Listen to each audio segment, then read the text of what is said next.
listening to GORCAST, you idiot. Antonio. That's my name. My dude. Thanks for coming through, Absolutely, man. bro. So happy to have you here. Sorry, I didn't mean to slam your hand. No, down it's all on there. good. We're white guys. I got to figure out, this is like, I feel like the guests are too caged in with like you can't lift your arm. Like if something. My whole life I've been in a cage, so. Dude, thank you for coming on the podcast. Absolutely. You're a very interesting individual to me because I love hearing that. You're so, similar creatively. Like we're doing some of the same stuff, and we'll get into that in a minute. But for people that don't know who you are one of or are you the in-house photographer at the Mothership? I am one of. Right now I'm kind of like the second shooter. The second shooter. Yeah, that's basically what I am. Yeah. Well, that's so crazy to me, just, to like be talking like to like the guy, you know what I mean? Like it's like the guy that takes all those pictures, because I obviously I take photos, and like I've been trying to, I've been going to comedy shows. I do enjoy taking pictures of comics, because it's like, I think it's kind of like a different, it's completely different than form. concert photography, and it's completely different. It's like a weird blend of portrait. That is what it is. It's concert. It's portrait candid. It's candid portraits is what it is. It is much more akin to wildlife photography. Yeah. If you're doing it the way I think I think comedy photography at its best is it's its own thing, and it's akin to wildlife / candid, whereas concert photography is completely different, because people will accept ambiguity, and in fact, people love that. You can see a photo, and I could give you examples even if you want to pull them up, but like basically one of the best the best that I personally have ever seen is Greg Noir, who lives here in Austin. He is the best concert photographer I've personally ever seen. There might be better ones, but I've never. Greg Noir. That's a fucking last name. It is. Bro. I don't think it's his real name, but he is the best I've personally ever seen. Star name. Dude. I at first I was like, what's going on here, man? No, but and if you haven't seen him, look him up. He will inspire the fuck out of you, and he's a big part of the reason why I'm trying to move more into music as well. But when you look at his photos, you kind of understand what I'm talking about, where it's like he can have a picture of Usher, literally just like you can't even see Usher's face. Silhouette. Like fog in the background. You know the one I'm talking about. You know the one. Well, I don't know that exact photo, but I know the style of live concert photography in and of itself is kind of an ambiguous, art form. Swing that thing around. Do whatever you got to do. Can I go up? Yeah, you can make it go up. Just don't block the moneymaker. Oh, yeah. Oh, I never block I like that. to go down and then tilt this thing up. Okay, good. So I like to put the arm down and so then they can tilt see my big fat lips? Yeah, dude. Yeah. Good. They're luscious, dude. Absolutely. Yeah, maybe up a little bit. Yeah, whatever's kind of comfortable, and just I'm worried about I just don't want I want you to, if you need to express, That's true. I want you to just like, if I need express, to punch in the air, shadow box. Yeah. But yeah, the like concert photography in and of itself, it's like there's no playbook for it. It's like, because you're dealing with I would say that there is. Well, there is, but at the same time, it's like I guess there's no one way that it should look, is what I mean to say. Because you could use flash, you could utilize like the darkness, like we're talking about in this Usher photo. But it's a wide range, is what I'm saying. Of like, it's far more impressionistic. Okay. It's more about, to me, music photography or concert photography is more about your individual as the photographer. It's your individual impression of the event or like the ambiance or what have you. Mm-hmm. I mean, quite literally, when you're talking about it's a band, it's an ensemble. So it's not a portrait per se. You can take photos of individuals, but you're taking photo of an ensemble. Even if it's a rapper, there's still going to be a DJ. There's still lights, whatever. Right. You're taking photos of of the ambiance of an ensemble and the vibe of the show. Right? Exactly. Yeah. Versus if it's, a comedian, it's about one person and one person only. Right. Which is fun. It is. Changes. Like, it is. It's very totally different. Changes the approach. Absolutely. Yeah. And especially when you're watching, and you know it way better than I do, so I'd love to hear your perspective on this. But like, you're shooting a comic where you know the act. You know all their jokes. Yeah. Like, let's say Derek Posen or Joe, somebody you've seen do the hour or whatever, like so many times, right? But you're waiting because you know when those act outs are. So you're basically like, you're almost like, there's almost like a little bit of sports photography in there too. Like you're waiting for the act out so you can go pop, pop, pop, pop, and you can like, that's how I shoot anyway. That's right. And I'm like trying to wait for the act out. Well, you have one of my all-time favorite comedy photos, which is the Casey Rocket dunking photo. Yes. And I got to tell you something. Ever since I've seen that you do that photo and it is crisp, I have been trying to get that same shot, and I can't fucking get it. Really? So, like, kudos to you. Hell yeah. That means a lot, dude. Because that's a really impressive shot. I have a really good one of him catching. He threw a lighter into the crowd at Sunset Strip. Okay. And they threw it back at him. Yeah. And he was trying to catch it. And I got lucky. I think he missed it the first time, and so he made him try it again. And I got this one of him staring, and the lighter's like right here. Nice. And like there's no blur. It's all in focus. Yeah. And it's just high shutter. You know what I mean? Yeah, yeah. And just taking advantage of that sweet AI noise reduction. Yeah. Dude, you know? Oh my God. Yeah. Shout out to Lightroom. You know, it's funny. I before Lightroom, I was like one of the few people I think that knew about like different softwares that could do that, and I could see the difference in other people's photos. Where I'm like, they don't know about this yet. They don't know about the different AI bullshit that you can use. It's kind of nice. It's like frees you up to like I think. I do this, and everyone should do this. Like, if you're doing photography, you should try to get the cleanest image you can.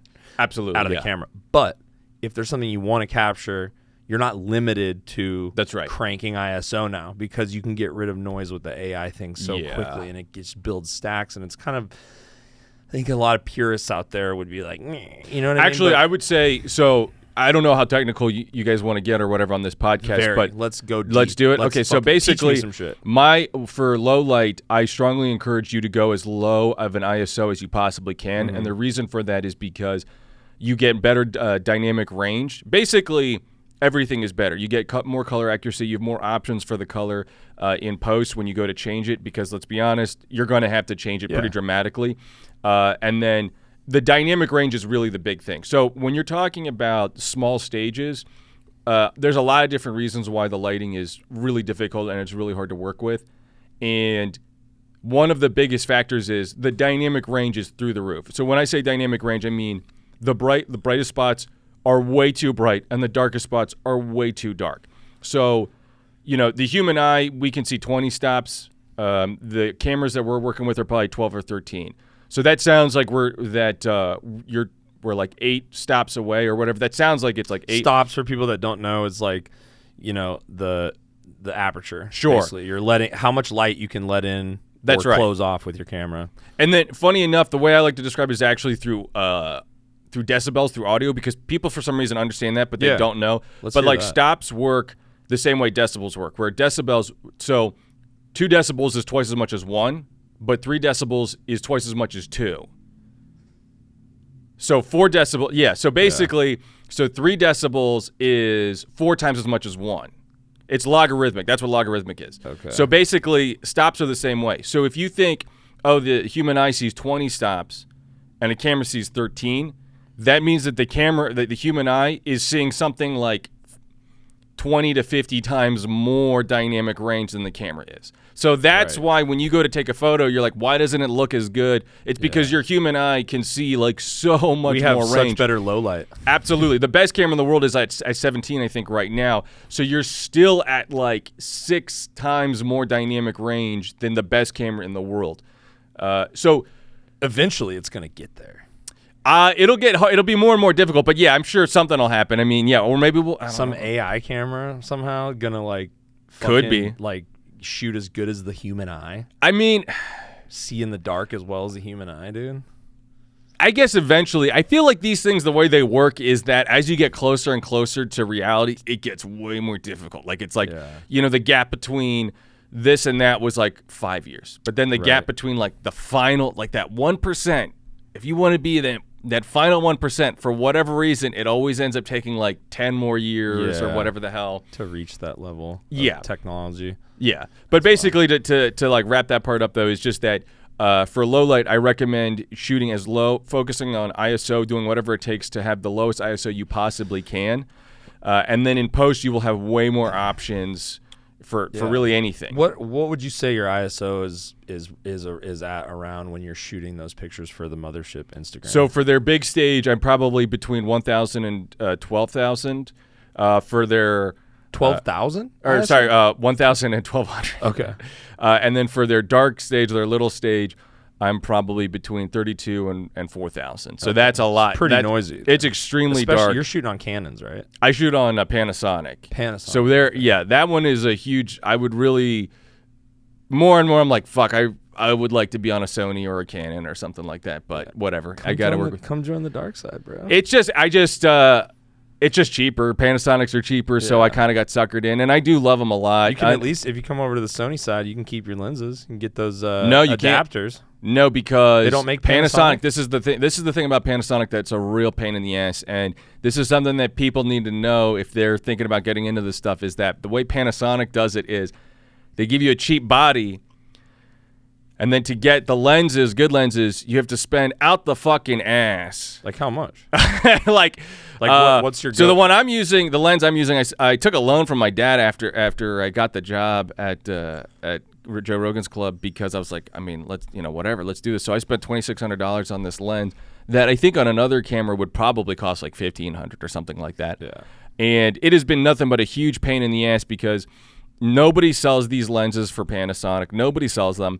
It took like forever to get it. The first one came and it was busted. The one that I finally got busted after like 5 months, and I can't like. It's crazy. So that's the thing about Panasonic. There's a lot of good things, but that you basically have 2 or 3 options in terms of lenses. They're they're a huge pain in the ass to get your hands on, and also they are way more expensive. So and they break. I guess That's so. Weird. I guess they just. I don't know. The lenses I have are expensive, but they're tanks. You know what I mean? Like. Unless you're dropping it all the time or something. Like, yeah, I don't. I mean, I don't know, but that's one thing that I kind of got suckered into is thinking that you're saving money with Panasonics when in reality it's like with Sony you're spending more on the body. Same with Canon, but you can get a lot more options in terms of lenses and whatnot. I feel like their cameras are a little more future proof. Like which ones? Sony's. Probably. Like because they talk about this on the YouTube, photographer community stuff. There's this guy, I forget what his name is now, but he's this really funny troll camera photographer, videographer, vlogger guy. And God, I wish I remember his name because he's so funny. But he always made the joke about the Canon cripple hammer.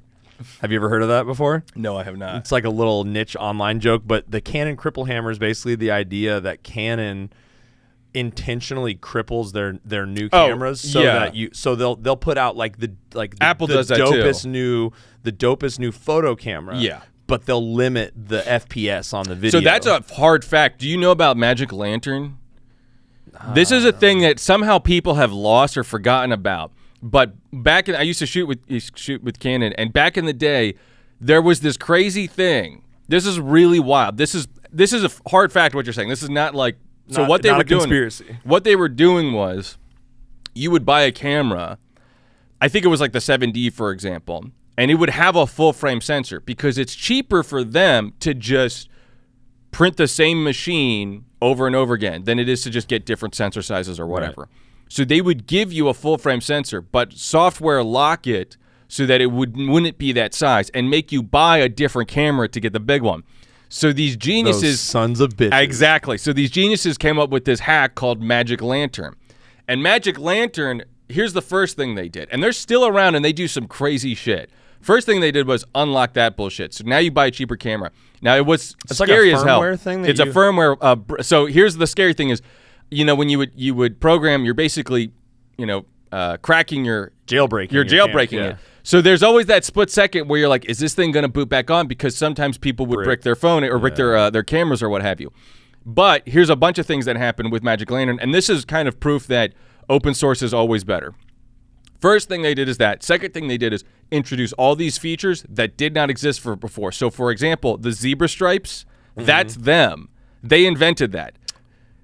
Across all cameras? Yeah, so after them, that wasn't a thing. Focus peaking, that wasn't a thing. Explain zebras to people. All right, so basically in a camera, in like a professional camera or anything like that, if something is too bright, and your camera's going to warn you, and it's going to give you these stripes in that area that says, "Hey, this is too bright." It's clipping, it's meaning like black and white stripes. If you were going to point your camera at this light, that light would become like a zebra stripe to show you that you needed to turn your brightness down, your ISO down. That's exactly right. So, and it basically means that information, there's no information ananymore. It's too bright. Going back to what we're talking about, dynamic range, it's beyond the dynamic range of what the camera can handle. Right. The other thing that they added, and if I remember correctly, nobody else had this either, was focus peaking. And what that means is it would add these dots to show people what is in focus and what is not. If you're not using autofocus. That's exactly right. And this was a free hack that people like. So in other words, software just out of their generosity, these hackers just added this stuff. And you could put it on any camera? You could put it on Canons. Because at the time, Canon, and I don't think anybody else has this still, at the time, Canon was the only thing. It was Canon and Nikon, but it was really Canon. Now there's all kinds of stuff. Right now, you're still a bitch if you're shooting Nikon, by the way. I would say for the most part, what are you doing? I don't get that one. What are you doing? I don't get it. Now there's so much. It's kind of crazy. Yeah. And Canon is somehow still like keeps kind of pulling ahead in different categories or what have you, but. Yeah, so they did that. Now here's where it got really fucking wild. And they still do this. Magic, they opened up RAW, which some cameras didn't have back then. They then opened up RAW footage. Now this is important because the camera company Red, somehow they slipped this in. This is just pure corruption. They slipped this into law that they got a patent on the concept of raw video, in-camera raw video, which basically fucked everything. So if you've ever wondered why does video never look as good as photo, and that's why. It's because this one company owns the patent on the concept of letting a camera just shoot raw. And so every camera in the world that's kind of hard though. What do you mean? It's just kind of sick. Like it's kind of like it's such. Well, they're probably going to get fucked up. It's such a Donald Trump fucking. It is like that's a big dick move, big dick business move. You know what I mean? Like cutthroat, sharp elbows. Absolutely. What? Oh, raw footage. But here's want that? Here's where the big dick slaps them back, right? Because Apple then put raw in their cameras, in their phones, and Red kind of was like, wait, hang on, and Apple's kind of like, what are you gonna do about it? You know what I mean? Like they're like, what are you gonna like? What's up, bitch? So Red just kind of like, I guess they quote unquote talked it out, meaning Apple took them in the back and was like, listen, man, like, yeah, let's pull our dicks out, and let's get the measuring. Do you know have you met the president? I own him. I peed in his mouth the other day. You understand? Exactly. Like, do you know who? What do you think this is? So the ghost of Steve Jobs just haunting. Yeah, absolutely. It's probably like the scene in like a Breaking Bad or some shit. Oh, I guess I was gonna say the third episode of Star Wars where it turns out Palpatine is alive or whatever, and he's just like, that's probably good. It's probably good to not be a Star Wars guy anymore. But basically, he's just like in a jar, like basically barely alive but talking. Yeah, that's Steve Jobs right now. Steve Jobs right now is in some kind of liquid jar. It's like Futurama with the heads. Exactly. And he's just so commanding. He's like, I'm still the fucking man. Yeah, exactly. But so Apple then did this where they put RAW in the cameras of their phones, and Red is kind of like can't really do anything about it, and they had like a deal, but there's probably going to be a point where Apple's going to be like, hey, like fuck you, right? We're gonna do this, which might then crack it open for the rest of the cameras so that we can finally. All of our cameras are being held. Oh, but going back to Magic Lantern, these hackers, they did that. So they made it. It's a hack where now your camera can just shoot raw. So I could put Magic Lantern on my. If you have a Canon, I don't think Sony. I don't know. We should check on this. I don't know if you can pull anything up like that up, Tony. He's got his phone over there, but no worries. But basically, I believe for sure Canon. Here's where it gets really buck wild. So the best technology or the best color codecs and everything like that is in this company called ARRI. This is the company that makes the cameras that is in all the movies that you see. Every movie you see right now, it's ARRI. Maybe Red, but it's all ARRI. And Red's like lower budget, like Netflix, like not major. No, Red. They're just different. They're just different, basically. Okay. But ARRI is just fucking gorgeous. Everything that you shoot, you can. I've seen some people fuck it up, but for the most part, if you can get your hands on an ARRI, like if I had an ARRI, I would probably make some sick shit with it, right? Yeah. Now it's a huge technical whatever. You have to learn a lot to be able to use it. And what are they, 20 grand? Oh my God, no. They're like 90 grand. How much is an ARRI camera? Look that up too. I think the ARRI? ARRI. The ARRI Alexa is the big one. That's the one that everyone wants to There's other ones. There's like the mini, but the one that they use in movies, I believe starts at 90 grand. Yeah, it's like 75 grand.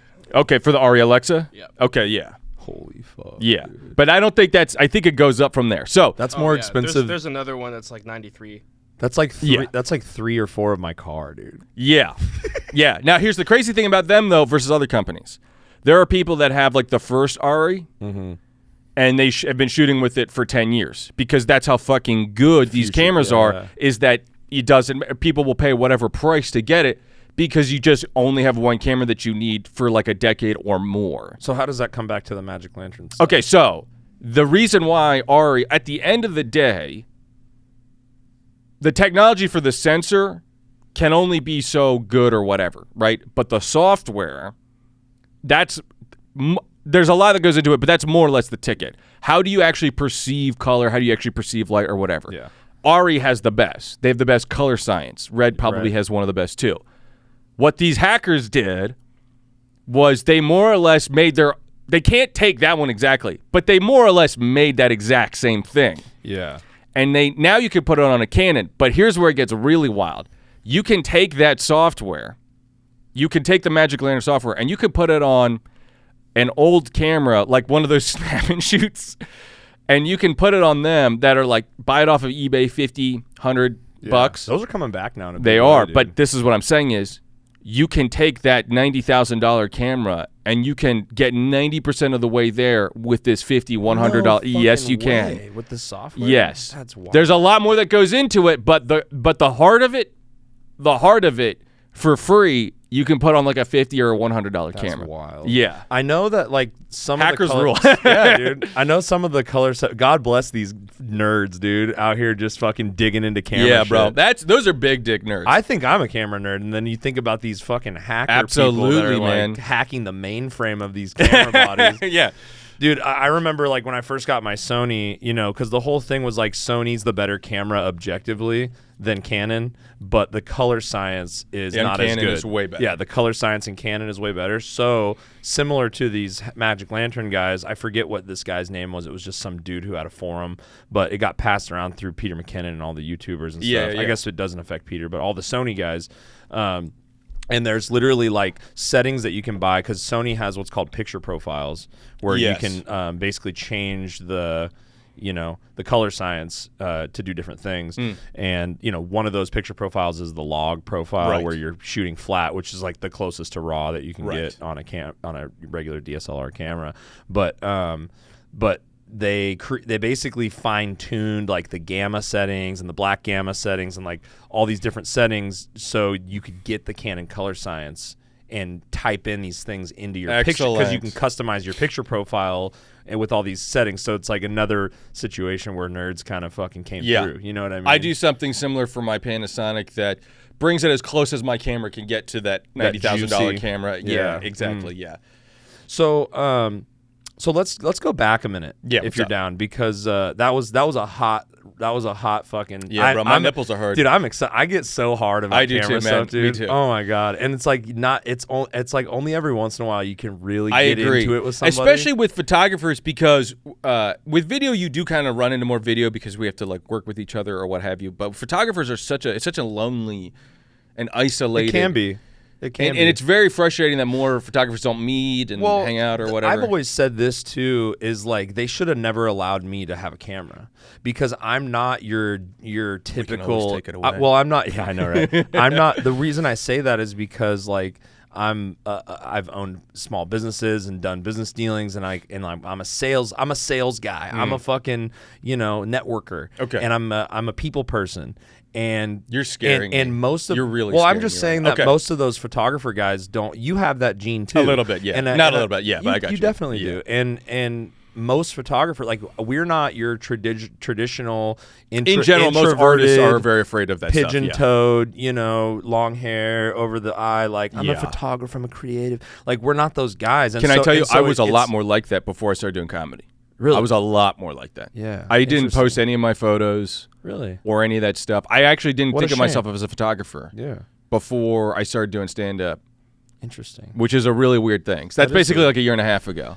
Interesting. We'll get back there in just a second. Yeah. But all I'm saying is like when people that have people skills get camera skills, that's when we become dangerous. I agree. In that we could be very successful. Yeah. Right? And then you see like there's a lot of guys out there that they don't know why they're not getting the work, and maybe their work's really good, but they're just not putting themselves in the social situations. That's right. Or they're not building relationships, which is like also a crucial part of like being able to do this for a living. Well, you know what I mean? You can't just have good, it's like anything else. That's like, right. You can't just have good music or good art. You kind of have to like be able to put yourself in situations where you can network and meet people and like get clients that way. That's right. But also going back to, so we had a previous conversation even before this podcast where we were talking on Instagram about how, you know, I'm going to start a podcast as well. I'm just trying to put my face out there more, because what I have personally realized is that the people that seem to be the most invested in my work are people that I've met face to face that know me. Yeah. People that have only followed me on Instagram or what have you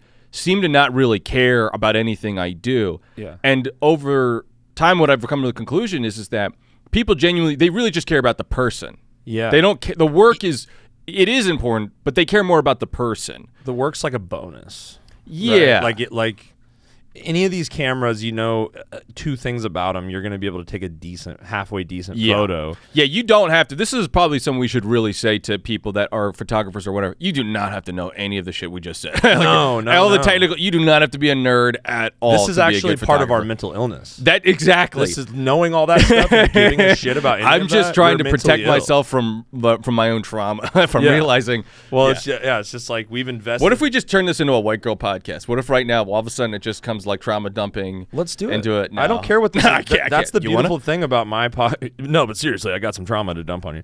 No, but I mean, that's the beautiful thing about my podcast is I'm not necessarily like a comedian. I just started trying to do stand-up. I do music stuff. I do creative photography stuff. I like starting little business endeavors and stuff. So I just want to talk to, I work with a lot of restaurant owners and chefs and stuff. And I saw you editing some barbecue stuff. Yeah.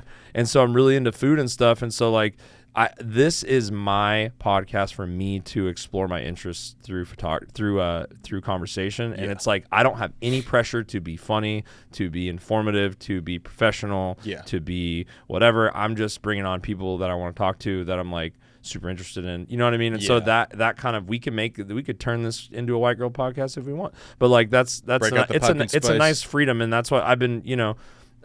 We have access to a lot of dope comedians here that are really funny. So that's who I've been trying to get on the podcast just because they're here and I'm interested in them. I want to learn more about these people. But you know, there will be you're the first one of the recent of us kicking back up in this new studio of like somebody who's not a comedian or, you know, a performer, a musician, like somebody who is just like a creative and is also, you know, trying to do other performative stuff. So it's really cool. And there's a synergy, I think, between us right now that we're just about to tap into before we started rolling on this podcast, which is that like it's cool that like we both are trying to do stand-up stuff and we do photography, which is not that common. Yeah. Right? It seems like you have that same raw instinct I have of just like, you just want to create. I just want to do. You just want to create. Yeah. And it's like, and with the music thing, like I'm not. It's not like I'm gonna hang up the towel or like we're gonna slow down. Like I got a buddy coming. I'm actually hot right now as far as like my inspiration for doing music stuff. And like I've been basically shutting out all the new shit and just going back to like Incubus and like fucking Audio Slave and like Soundgarden. Do you just call your mom and yell at her? No, dude, no. It's like shit that I used to listen to. I hate you. Yeah, dude.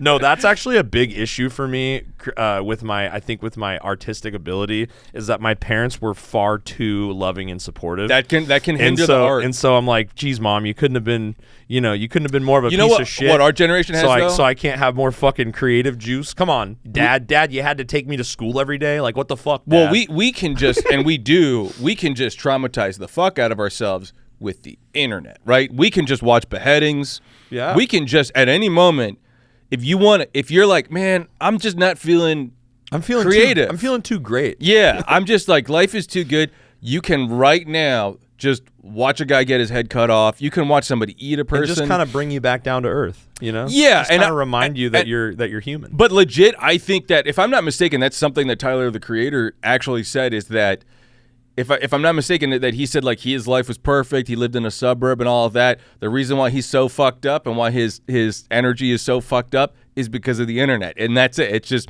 our generation has that, which is a really interesting thing. I'll remember that. Yeah. If you ever need to just pull the plug and traumatize yourself. Dude, we have a big trauma machine in our pocket. I literally on Reddit, I follow all of the fucked up. Maybe I should get on Reddit more. I'm not really on Reddit. I am one of those people, you had mentioned like YMH and all of that. I'm not as hardcore as them, but I am addicted to like watching people fall off of balconies and people. I like, dude, your podcast is going to be great. I can't wait for you to start that fucking thing. Maybe, I don't know. Oh, so I do want to back up though. I want to hear the quickish. It doesn't have to be quick. We got as much time as you got, but I want to hear the story. My sex life is very quick. If you're asking, I can tell that in 2 seconds.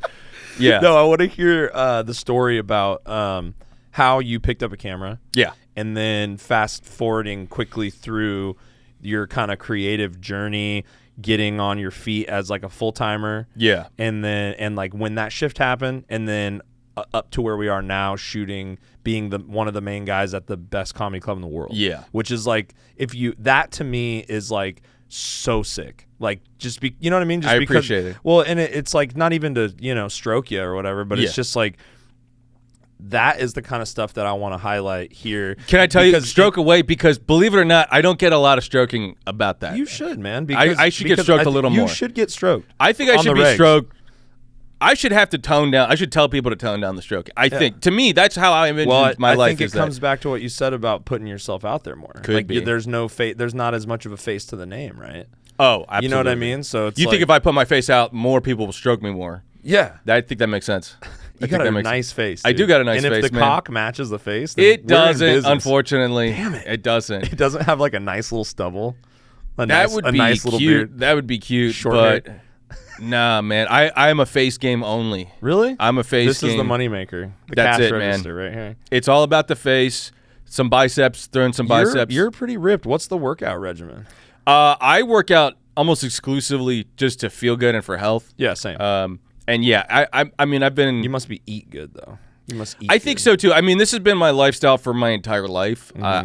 Without college or whatever. Actually, here I should say, moving to Austin, and I'm sure the food's good. Well, actually, the alcohol. That's the real thing. Is it's just like every day. And I joke that the reason why I don't joke. This is only half a joke, actually. I think that my alcoholism is like self-aware. It's like kind of like Jekyll and Hyde or whatever. And I think that over the course of my life, it's just like a parasite that grows. And it started off in college. It's just like, I'm just drinking to get fucked up, right? And then afterwards, it's like, no, I like beer. I like the taste of beer. And then I become a beer connoisseur. And that's a whiskey. lie. Yeah, that's exactly. a fucking lie. Wine connoisseur, whiskey connoisseur. It all tastes And right like when shit. I realize it, I'm like, oh no, this is a lie. I'm telling myself this is a lie. Right when I realize it, it's, you got to get into comedy, man. Yeah. You got to get you got to do open mic. You got to go to a bar every night now. Dude, you know what? Then you got to work at a comedy club. Yeah. You know, at it's the just like sickest comedy club. There's like that voice in my head that's just like, then, wait, no. Let's just take it easy and get a job at a comedy club. Let's get a job at the best comedy club in the world, where they give you drinks, where the speakeasy bar shuts down at the end of the night, and only all your favorite celebrities are in there, and they're like, Antonio, great pictures, come have. They don't do that. Oh, okay, that is a whole. People just assume that you're hanging, fraternizing, rubbing shoulders. No, there is a strong divide between comics. But I will say this though, the door guys are fucking. I mean, the door guys are.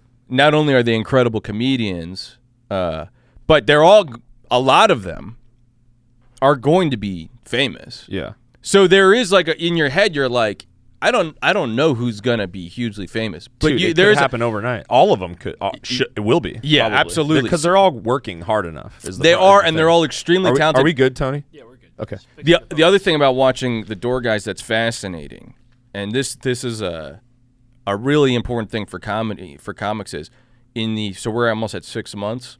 In the 6 months that I've been watching them, most of them have gotten very noticeably better. Yeah. Very noticeably better. They're in there with killers. Yeah. And so that's a really interesting thing where if you had any doubt about like how good these guys are going to get or whatever, it's like, oh no, I mean in 6 months, I'm like, this is almost, it's not like it's the same act, but it's like a different performer in terms of how much better they've gotten. It's insane that it's only been open 6 months. It feels a lot longer. Because it feels like and I don't even work there. Yeah. It feels like a lot longer. I'd love to work there someday. Yeah. If you ever need a replacement and you're like, I know a guy he's one of us, you know what I mean? Yeah. If you can't make it. But no, I just that would be I like shooting the comics to like collect them like Pokemon. Me too. In a Pokédex, I'm exactly the same way. Like, ooh, I have a little file on my computer with William Montgomery. I got a Chappelle. Like, you have a Chappelle? I got a Chappelle, bro. Dude, you have a fucking holographic Chappelle. I got a Chappelle. I That would got be cool. a Bill Burr. Dude, I got a Burr. Dude, you are in a unique position because you have these photos. That's interesting. I already know where this is going. You're right. You should do a trading card thing with, like just, and not even sell them, but just like make them for you and like post pictures of them or something, like a Chappelle trading card thing, or like, you know what I mean? Like, I got a holographic Chappelle, dude. That's like super rare. Maybe, dude. I don't know. How crazy would that be? You couldn't like, you would have to just do it for you, make like a little album or like a plaque on the wall, but like that would be so fun. I do like that idea. Something like that. Something to show the show the collection or whatever. Something to show the collection of like what you've shot and make it like special to you. That'd be kind of fun. But anyway, I'm sorry, I keep getting off topic because I'm excited to talk to you. But when did you pick up a camera? When I was 18. I'm 31. How did that shake down? So that's What's that? How did that happen? How did that shake down? So I was in film school. You always knew you wanted to be in film and do film and do. I want to do filmmaking. In fact, the whole reason why I moved here to Austin is for filmmaking, actually, not for comedy or photography. But I, for some reason, and I think a lot of filmmakers see it this way, I don't really see a difference in photography and filmmaking per se. I think photographers, people who start with a love of photography, look at them as two different things. I think people that look at, from a filmmaking standpoint, look at photography as almost like the baby sister or something like that. Yes. So to me, the reason to start photography was it was practice of like composition and framing and aesthetics like and whatnot. Prerequisite to filmmaking, and right? still a lot of directors are also photographers to just stay in shape. There is even sort of a path to being a director through photography, but that would be more like fashion and whatnot. You have to do studio work in fashion, and then people will pick you up to start directing commercials or what have you. But so it's just water, bro. It's just, what if you died though? What if you liquid death? It's like, don't spill the liquid death, and it just melts right through you. But I gotta tie this fucking hair up. Keep going. Yeah, no worries. So I picked up a film camera, and I'm not one of those people that thinks that you have to do film. I think for me at the time, it was one, I was poor and still am, but also it's just different. At the time, 10 years ago or whatever, 12, 13 years ago, film was way better than digital. Okay. Yeah, there was a time when it kind of overlapped. Absolutely. Yeah, that's just the beginning of them even getting even remotely close to film. So picked that up, started practicing.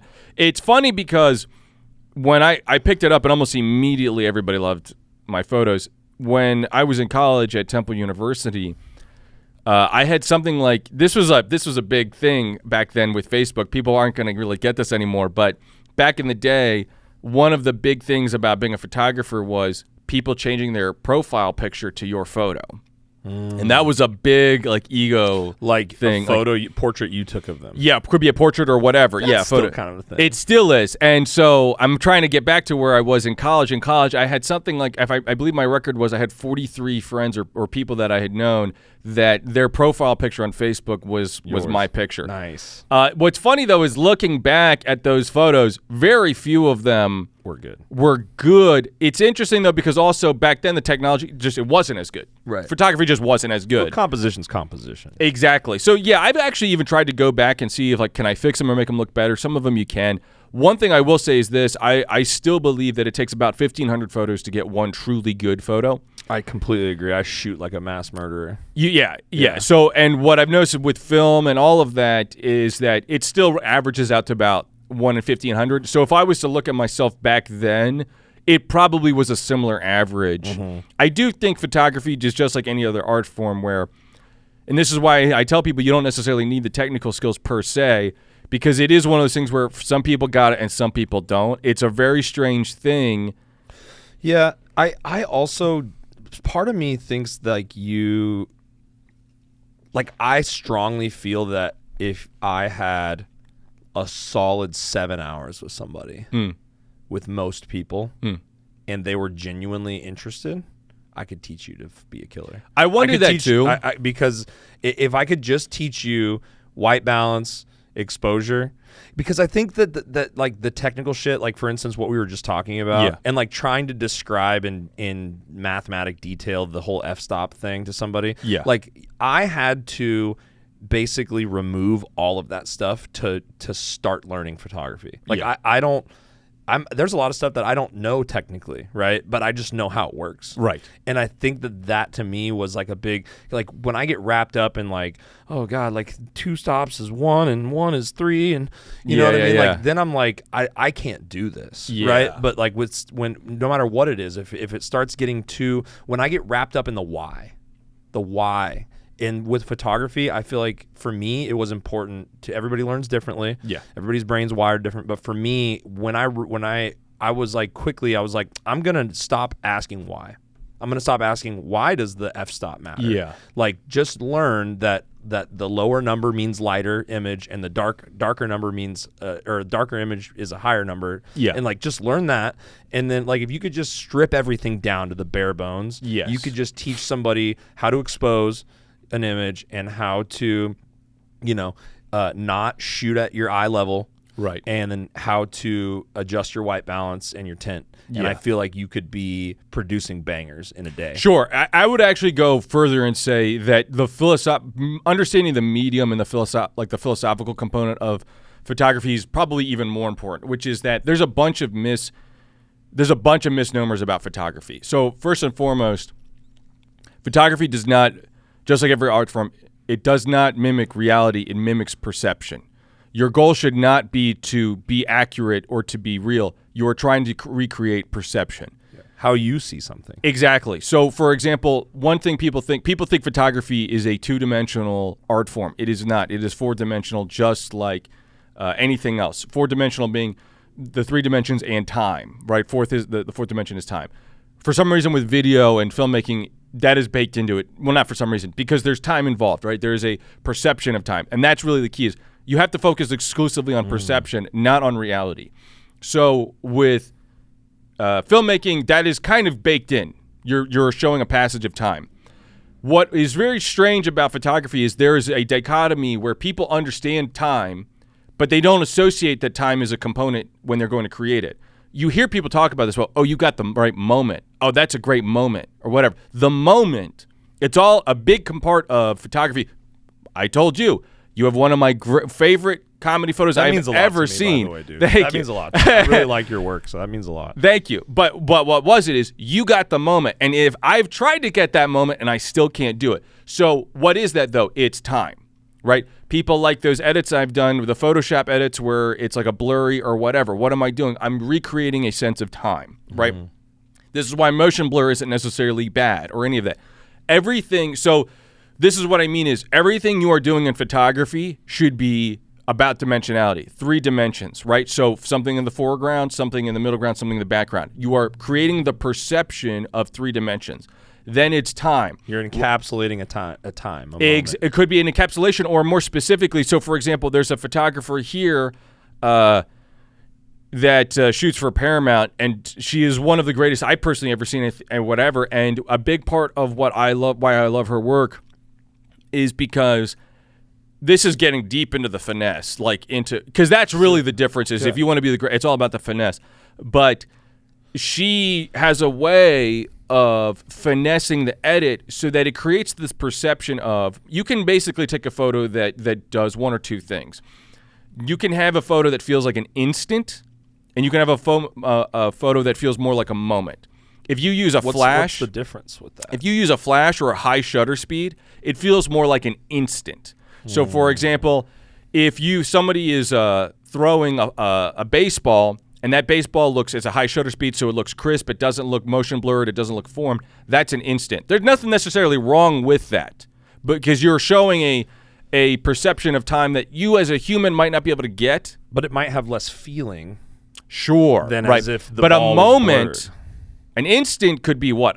So if you're shooting at 1/2000, you are now portraying an instant that is 1 in 2000. That can be really cool. Right. That can be super cool. 1/2000th of a second for people that don't know anything but about a moment is what? What is a moment? Is it 2 be, seconds? It could be a couple minutes. Exactly. And when we're talking about perception of like a memory almost, you can be creating a perception that it almost feels immortal. So, for example, there's a photo that this photographer took of just Chris Pine just trying to duck under like a camera or somebody splashing, something like that as he's entering the Paramount. And that photo is, it's an instant, but the way she did it, it makes it feel like a perception of like, it could be whatever, if you were to put a number on it, 10 seconds, 5 seconds, something like that. Yeah. So this is what I mean when philosophically that matters more. And that's for events. There's also portraiture. There's all kinds of stuff. There's studio work. There's whatever. But if you focus on the perception, that is probably more than all the technical stuff. I mean, obviously what I just said, I did go into a bunch of technical stuff as well. But you get the point, though, that it's like... You're being technical, but you're also... There's a philosophy here. Exactly. Yeah, understanding the medium and how the media works and whatnot is far more important. I think that's a major part of the difference between the quote-unquote people who have it and people who don't. People who have that X factor. They typically have some type of subliminal understanding of how the medium works.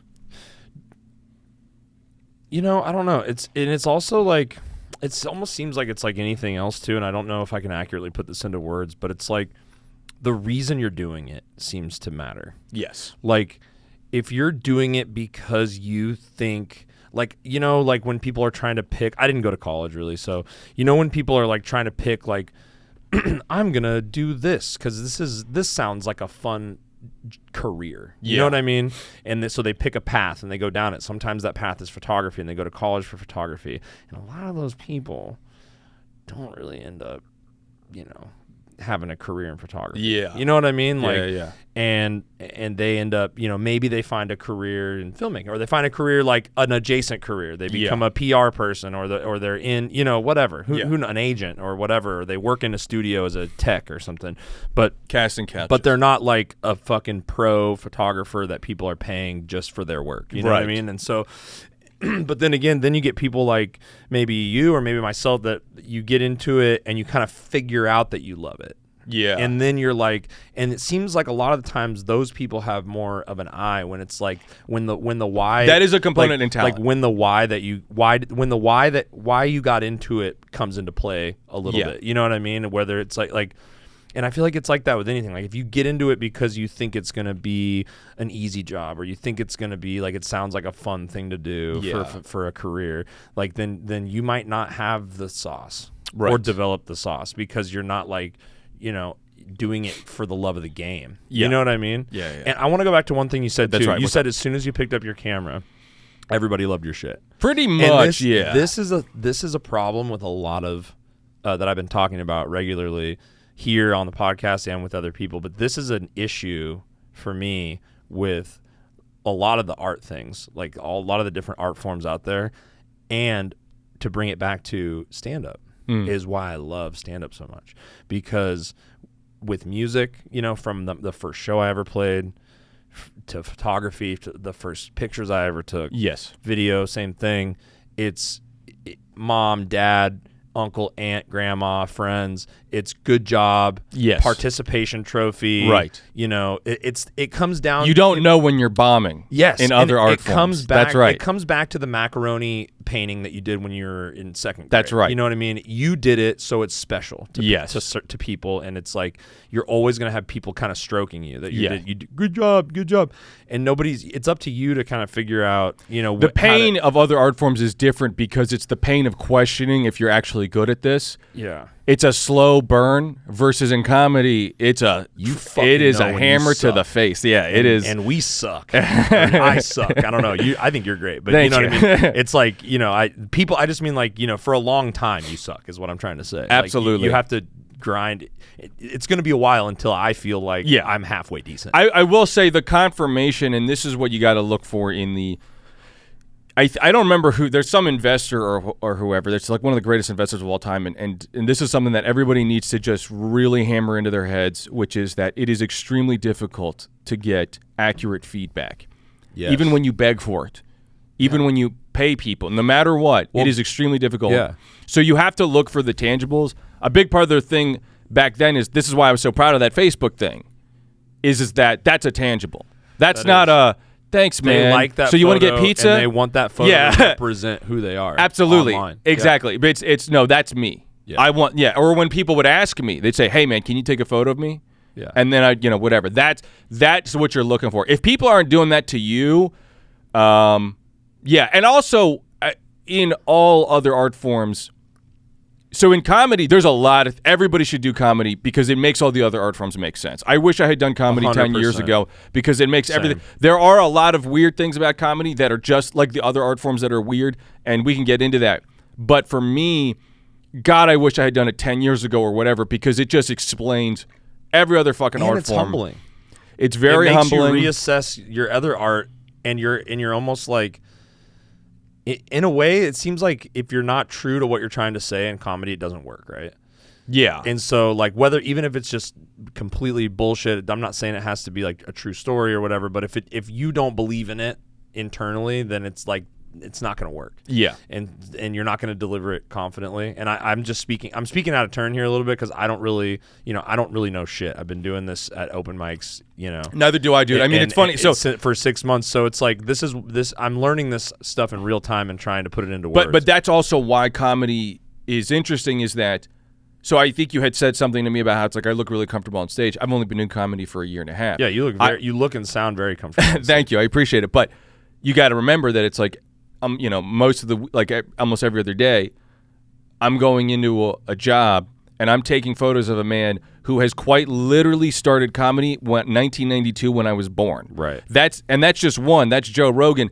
There's also Ron White, who's been doing it for longer than I've been alive. Amazing. So that is a crazy thing where it's like you got to always but the benefit of comedy is that it's much more clear. That progression of the open micer, like the level of skill, is much more clear than it is in any other art form. Yes. Yeah. But it makes more sense to me. So actually going back to your original question about whatever, how did you get here? That type of thing. Yeah. I did not. I was one of those emo people that didn't like to call myself a photographer. Mm-hmm. Why not? Because I did look at it as this type of holier than thou thing where it's like that's how I feel about comedy. Yeah. So basically, here's the difference between comedy, and this is here. I'll just continue. Sorry. I thought of myself as somebody who takes photos or whatever. If you asked me, I probably would have just said a videographer. When I got here to Austin, I'm 30. I moved here because I've always wanted to be a filmmaker. I wasted my entire 20s working at the Apple Store. I was doing video on the side or whatever. I had made a short horror film in 2019, right before the shutdown, that went horribly. And the conclusion I came to was that I need more practice and I need to know more people. I need more filmmaking friends.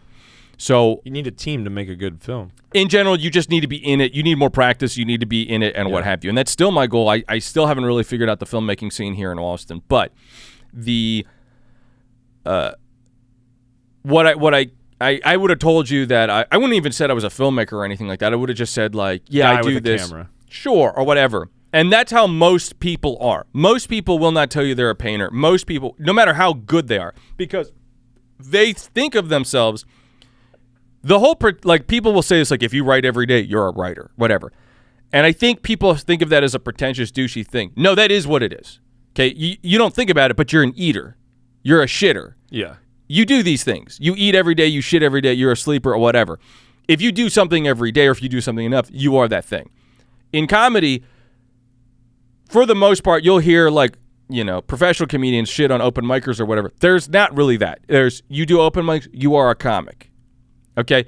When I got here, it really hit me of how much I've wasted my 20s. It really hit me about how I have wasted a third of my life feeding myself into the Apple Store just because of fear of money, financial. Yeah. It's always been financial, just like everybody else in this country. You think that derived from your parents or something? Absolutely, yeah. You need to have a good job and be stable? Or? There's a lot of that, and I think it's just in general what people don't realize is that a major hindrance for the middle class or for if you're poor or what have you is that mentality of just you don't realize it, but if you ever hang out, I mean, I don't know how you grew up or whatever, but like I did not grow up well off, and then you'll hang out with some like rich person, and a big part of the reason why they seem so confident or whatever is because, yeah, their parents will just call the lawyer. Their parents will just bail them out. Their parents will just whatever. I didn't grow up like that, but I grew up like upper middle class, just like chilling. Sure. Chilling, had whatever I want. I was the only child. Okay. So my parents, they would like take shit away from me or make me work for shit to instill that. You know what I mean? They definitely weren't just gonna do everything I said, but Christmases were fucking popping. You got the Christmas. You got the poppin', PS3. bro. That's what's up, bro. But it was enough that they like didn't give me a car right away, or they didn't. You know what I mean? Kind of thing. I got the hand-me-down car for like years later after I worked for it. Kind of thing. You know what I mean? So they tried to do they tried to like give me as the shit they didn't have when they were kids, but at the same time like. Well, but ultimately though, it's all relative. Yeah, it's all relative. Because you're gonna have that baked-in confidence. So here's what I relearned a lot of things by moving here to Austin. I really learned what insecurity actually is. Insecurity is a very literal thing. Financial insecurity, emotional insecurity, social insecurity, right? I have always been a very confident person, but moving here, I relearned what insecurity means, because when you are always afraid that you don't have enough money, you are quite literally insecure. If you're always afraid of like, I don't have any friends here, I don't want to piss this person off, you are socially insecure, right? So it's not this like confidence and security is not this like intangible ethos. It's actually a very literal thing. Like if you feel like, okay, I've got money coming in every day, I'm good. Yeah. Okay, I've got my friends, I'm good. That's where that confidence comes from. So the reason why rich people always seem so confident and attractive is exactly that, because their daddy will take care of them. Because they're quite literally secure in all That's these areas. right. And the reason why poor people always seem kind of edgy and angry a little bit is because the opposite, because they're scared that they're going to lose everything and they just got something for the first time in their life. Yeah. And everything has always taught them, you're going to lose this. You're about to lose this. Damn. Right? So, yeah. So, I mean, I learned a lot. Moving here I've learned a lot about myself. You love it here? I definitely it's fun. I mean, look, I work for Joe Rogan. Yeah, so life's good. So I don't know. I mean, I wouldn't say life is good, but it's definitely better than resetting passwords at the Apple Store for idiots. Where were you at when you were doing that? I was in Pennsylvania. I lived in Philly for a while, and I lived outside of Philly, basically. But back to your story. Yeah. Yeah. So moving here, realizing I've wasted a decade of my life out of fear or whatever. And you see in comedy, again, it is much more clear that doing something for 10 years is more often than not what it takes. Yeah. Even if you're not that good. Even if you're not that good at something, after 10 years, you could probably pay your rent with that thing. Yeah. Which is still better than resetting passwords for idiots at the Apple Store. Yeah. So number one, I didn't call myself a photographer. I told people I was a videographer because I was doing that on the side and whatnot at the Apple Store. But what I'm like looking around, I'm looking at some comics or whatever. I think Hans Kim, if I remember correctly, he'd been doing it for about 10 years or whatever, and he was blowing up pretty much exactly as I moved in. And it just really impressed on me like the value of just sticking to one thing and doing it for 10 years.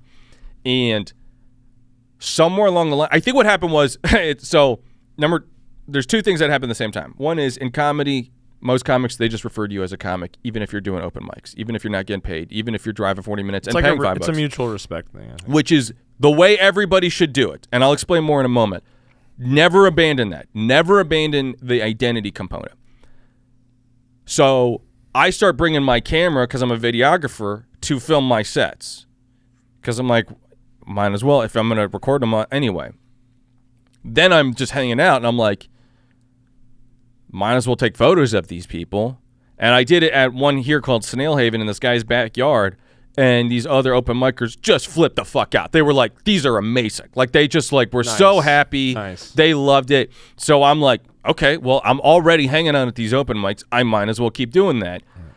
And then kind of simultaneously, going back to the 10 years, I realized that's the thing I've been doing for 13 years. I have been actually doing a thing. Yeah, you have a thing. I have a thing, and it's you didn't waste those 10 years. I kind of did. I mean, I would be way better. Whatever. You get the point, though. It's like in terms of the skill, I was looking. I'm like, what is the thing I've been doing? And that was you it. had your 10,000 hours clocked in that. Sure, exactly. Yeah. So then it kind of comes like somewhere along. I remember this moment hanging out in the back of the creek in the cave with some other open micers, and just like in my head, it's like very cinematic. I'm sure it wasn't like this, but I remember in my head just going, when Joe Rogan's Club opens, they're gonna need photographers, and I was like, I got to do whatever it takes to get in there. Yes. And I love these stories. So I just went ham. I just was like, who can I shoot? I mean, every comic that came in town at Vulcan or Cap, shoot him a message or whatever. And for the longest time, nobody would ever respond. But then slowly but surely, Hans Kim, thank him, like he was super chill. I messaged him. Shout out to Hans Kim. Shout out to Hans Kim. He was just like, yeah, whatever, come shoot. I take photos for him, and he was like, he did a collab post with me and all this stuff. Nice. Like, he was super helpful to me. Did another show for him, did roast battle, and then somewhere along the line, I'm not going to say who, but I shot for one of the comics that is I unwittingly shot for the social media marketing manager for the Mothership. Not going to say who it is because I don't want to blow them up or their spot or whatever. Don't do that. But then, like, this is what and that strategy is what I'm going to probably do for other things like music and whatnot, music shows and concerts. But basically, the strategy just as blunderbuss, I just shot for everybody. Yeah. Anybody I could shoot for, I would shoot for them. And the social media manager really liked my work. So then I had just been constantly refreshing to see when the Mothership Instagram page would start up. And I got it when they had like 30 followers. Nice. And I messaged them, I want to take photos for you. And that person was like, I would love for you to do that. Oh, but they didn't hire me because he didn't have the position to do that or whatever. So I ended up getting hired second. It didn't matter. It was only like a week later. But I bet you were so stoked. Bro, that was a huge... You were like, that's my W. Waking up, I literally woke up to a message from the manager of the Mothership saying, we would like you to shoot on Thursday. And that's one of those, you ever just wake up and you're just like, boo! Yeah, dude. Jump right out of bed. You're like, yeah. So yeah, I mean, that was one of the most exciting. I mean, for me personally, this is my forte into just show business in general. This is the first time I've ever, other than if you want to consider being a genius at the Apple Store or whatever, if you want to consider that kind of a big thing, not really, you're still just you're a piece of sand. You're a cog in a big machine. Yeah, this is my first time, and I'm still a cog or whatever, but this is my first time feeling like I'm a part of a thing. It's my first time having like a quote-unquote coveted position. So for me, yeah, I mean, that was like that was a huge high, man. It was a huge W for you. Absolutely, awesome. man. After feeling like you wasted especially 30 when you moved here and you wasted, you said you wasted an opportunity. I'd like to beg to differ because, and not to sound too woo-woo or anything, but it's like all about the journey and like making you who you are. And you wouldn't be the guy who decided I'm going to go and shoot all these people and use my skills and pivot and take this other path, and I'm going to reach out to the Mothership as soon as possible. And like all these things you're saying that you did, in theory, you wouldn't be the guy that made those, you wouldn't be the type of guy that made those decisions that got you where you are if you didn't go through that shit for 10 years at the Apple Store. The whole thing would have been, it's like the butterfly effect thing. Yeah. You know what I mean? Like it's possible. I will say there are certain things like my people skills and customer service skills, are elite. Yeah. Oh yeah. Yeah. Because of that. But conversational skills, I'd like to think are pretty good. I mean, yeah. I probably had 10,000 conversations. Yeah. Easily. But I will say, don't get stuck in the grind. Don't get stuck in the corporate machine. Don't. I try to tell people to utilize those things. You can only utilize. To where you want. There's a point of diminishing return, and it hits hard and it hits fast. Yeah. I was well beyond the point of diminishing return. Yeah. 10 years at any one big company is just stupid. Rough. It's stupid. I don't know. I wouldn't say stupid. I mean, maybe some people would say it's smart if you want to be financially secure. Yeah. But it's like, at the same time, it's like, It's kind of like comedy, though. You have to have a bigger goal. There has to be like, okay, I'm working at the Apple Store now because it's financially secure and it saves me money so I can one day move to Austin to be a filmmaker, right? Like that's like that should be in a perfect world the way it works out. But they don't do that though. They always pay you. These companies, the way they do it is they pay you just enough. Yeah. They always, all of them, to the point where I do think it's somewhat. I think it's malicious. I think that these companies are. I do think they intentionally try to keep you under their foot. They try to pay you like just enough that you can't escape. Yeah. They want you to be reliant on their. Absolutely. Yeah. Which that was the whole thing. Like, you know, I was always selling weed. You know what I mean? Yeah. And when I would work these jobs, and it would, as soon as some fucking manager cunt would slip me some attitude on something that I'm pretty level-headed. I know when I'm being a piece of shit. Yeah. And I know when I can be like, all right, I kind of deserve that. Like, yeah. I fucked up. Like, I'm the first person to say that I fucked up and I'm sorry. You know what I mean? And I'll learn from it. But like, there's times when like a boss is just having a bad day and they're giving you some shit. You know what I mean? And like, you're like, where the fuck did that come from? Yeah. And like, in those situations when I was like selling weed and I had big, medium piles of cash at home and a bunch of weed to sell, I was like, I'm missing out on sales being here. I don't need this fucking job. Yeah. You know what I mean? Like, and so it was like, but they want to keep people reliant on, to go back to what you said. It's like they want to keep people reliant on that income so you'll fucking do whatever they say. Yeah. But so you've never done photography full time until now when you're doing until I got to.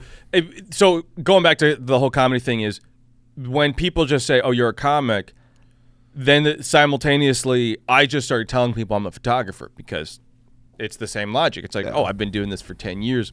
I just really wouldn't tell people. I would say I do photography or it's a hobby of mine. I wouldn't identify as a photographer. Which is that all that politics and all is a whole thing that I think is very interesting and what have you. And you're saying people should be like, I'm a photographer from day one. Yes. You're a weightlifter, whatever it is. Yeah. And then if people ask, I've been doing it for this long. But the reason for that is for myself, is one, to tell yourself that.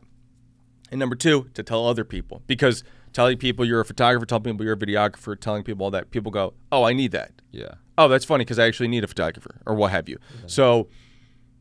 yeah, that is a huge thing, and if I had been a comic 10 years ago, I don't think that would have been a hurdle I would have had to cross, when I'm 30 or what have you. But the flip side is that you'll see, professional comics or whatever you shitting on open micers, or they'll say like you're not a real comic.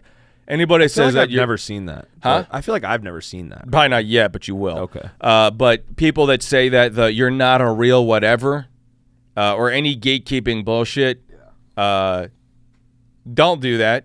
For me, it's interesting because the quadrants of my life or whatever, it's like fitness and comedy, photography, filmmaking, and there's always people that want to say you're not or whatever. This is what I always say is amateurs talk shit, professionals talk shop. Ooh, if you're saying you're not that you're talking shit, you're a fucking amateur. And guess what? That's a very literal thing. So here's a weird thing. I'm a very diverse person. I got really good at chess. So in chess, there's master or international master, and there's grandmaster. A master level starts around 2,100, 22,000. I don't know what that means. So what that means is this. So when you start playing chess, they're typically going to just assign you a number, something in the range of like 500. What does that mean? So it's a ranking system. Oh, okay. So this is like your so literally okay. So chess is another thing, kind of like comedy, that everybody should do because you learn a lot about yourself and it helps explain how other things in life work. The whole like it makes you smarter or whatever. None of that. It shows you how, just like comedy, how to get good at a thing. In my case, I got for a short period of time, for like 2 years, I was obsessed with chess. And I got to 1,900. So you start at about 500. You can go down from there if you're really dumb. You work your way up. I wonder where I'd be. You'd probably, if you just started, you'd be like 500 or something like that. You work your way up to master is like 2,100, something like that. Grandmaster is something like 2,600. Now that sounds, so like I said, I got to 1,900. I should point out and most chess people are going to probably like immediately start screaming or whatever when they hear this. It makes it sound like I'm very close to being a master, but just like what we were talking about with decibels and all that, it's logarithmic. So the reason why I stopped around then or whatever is, and this is kind of the story of my life, is that's the point of diminishing return where if you want to get to the master level, that's when it's like you got to play blindfolded. That's when it's like 12 hours a day and all that. That's when everything you do is chess. It's like a video game where like if you're trying to get like levels 1 through 20, if you're leveling up and getting XP or whatever, you're leveling up 1 through 20. You could do that in an hour, and it gets slowly. It takes longer to fill that XP bar up until you're in at level 99 or whatever, level 90 to 100. That's right. That's gonna take, going back to what we were saying about the cameras, where it's like that last 1%. That's gonna be the bulk of your result. The most of the time. So for me, even at the Apple Store, it's like to know all the shit that I knew about computers and all this stuff, you could get 80% of the way there within 6 months, but to know all the stuff that it's like, you would have had to be there for 9 years or whatever, or 10 years or whatever. So amateurs talk shit, professionals talk shop. When you first start playing chess, people start doing, they say they'll message you. People will talk so much shit. And some of it's funny. Weird. Some of it's funny. But yeah, all the same gamer Call of Duty shit, immediately message you. I fucked your mom. Yeah. Yeah. Or in my case, I would use my cat as my profile. For some reason, people would be like, I'm going to kill your cat. Oh like, you know what I mean? God, I'm going to skin your cat and weirds, whatever. These fucking chess nerds. You get to a certain rank, though, nobody does any of that.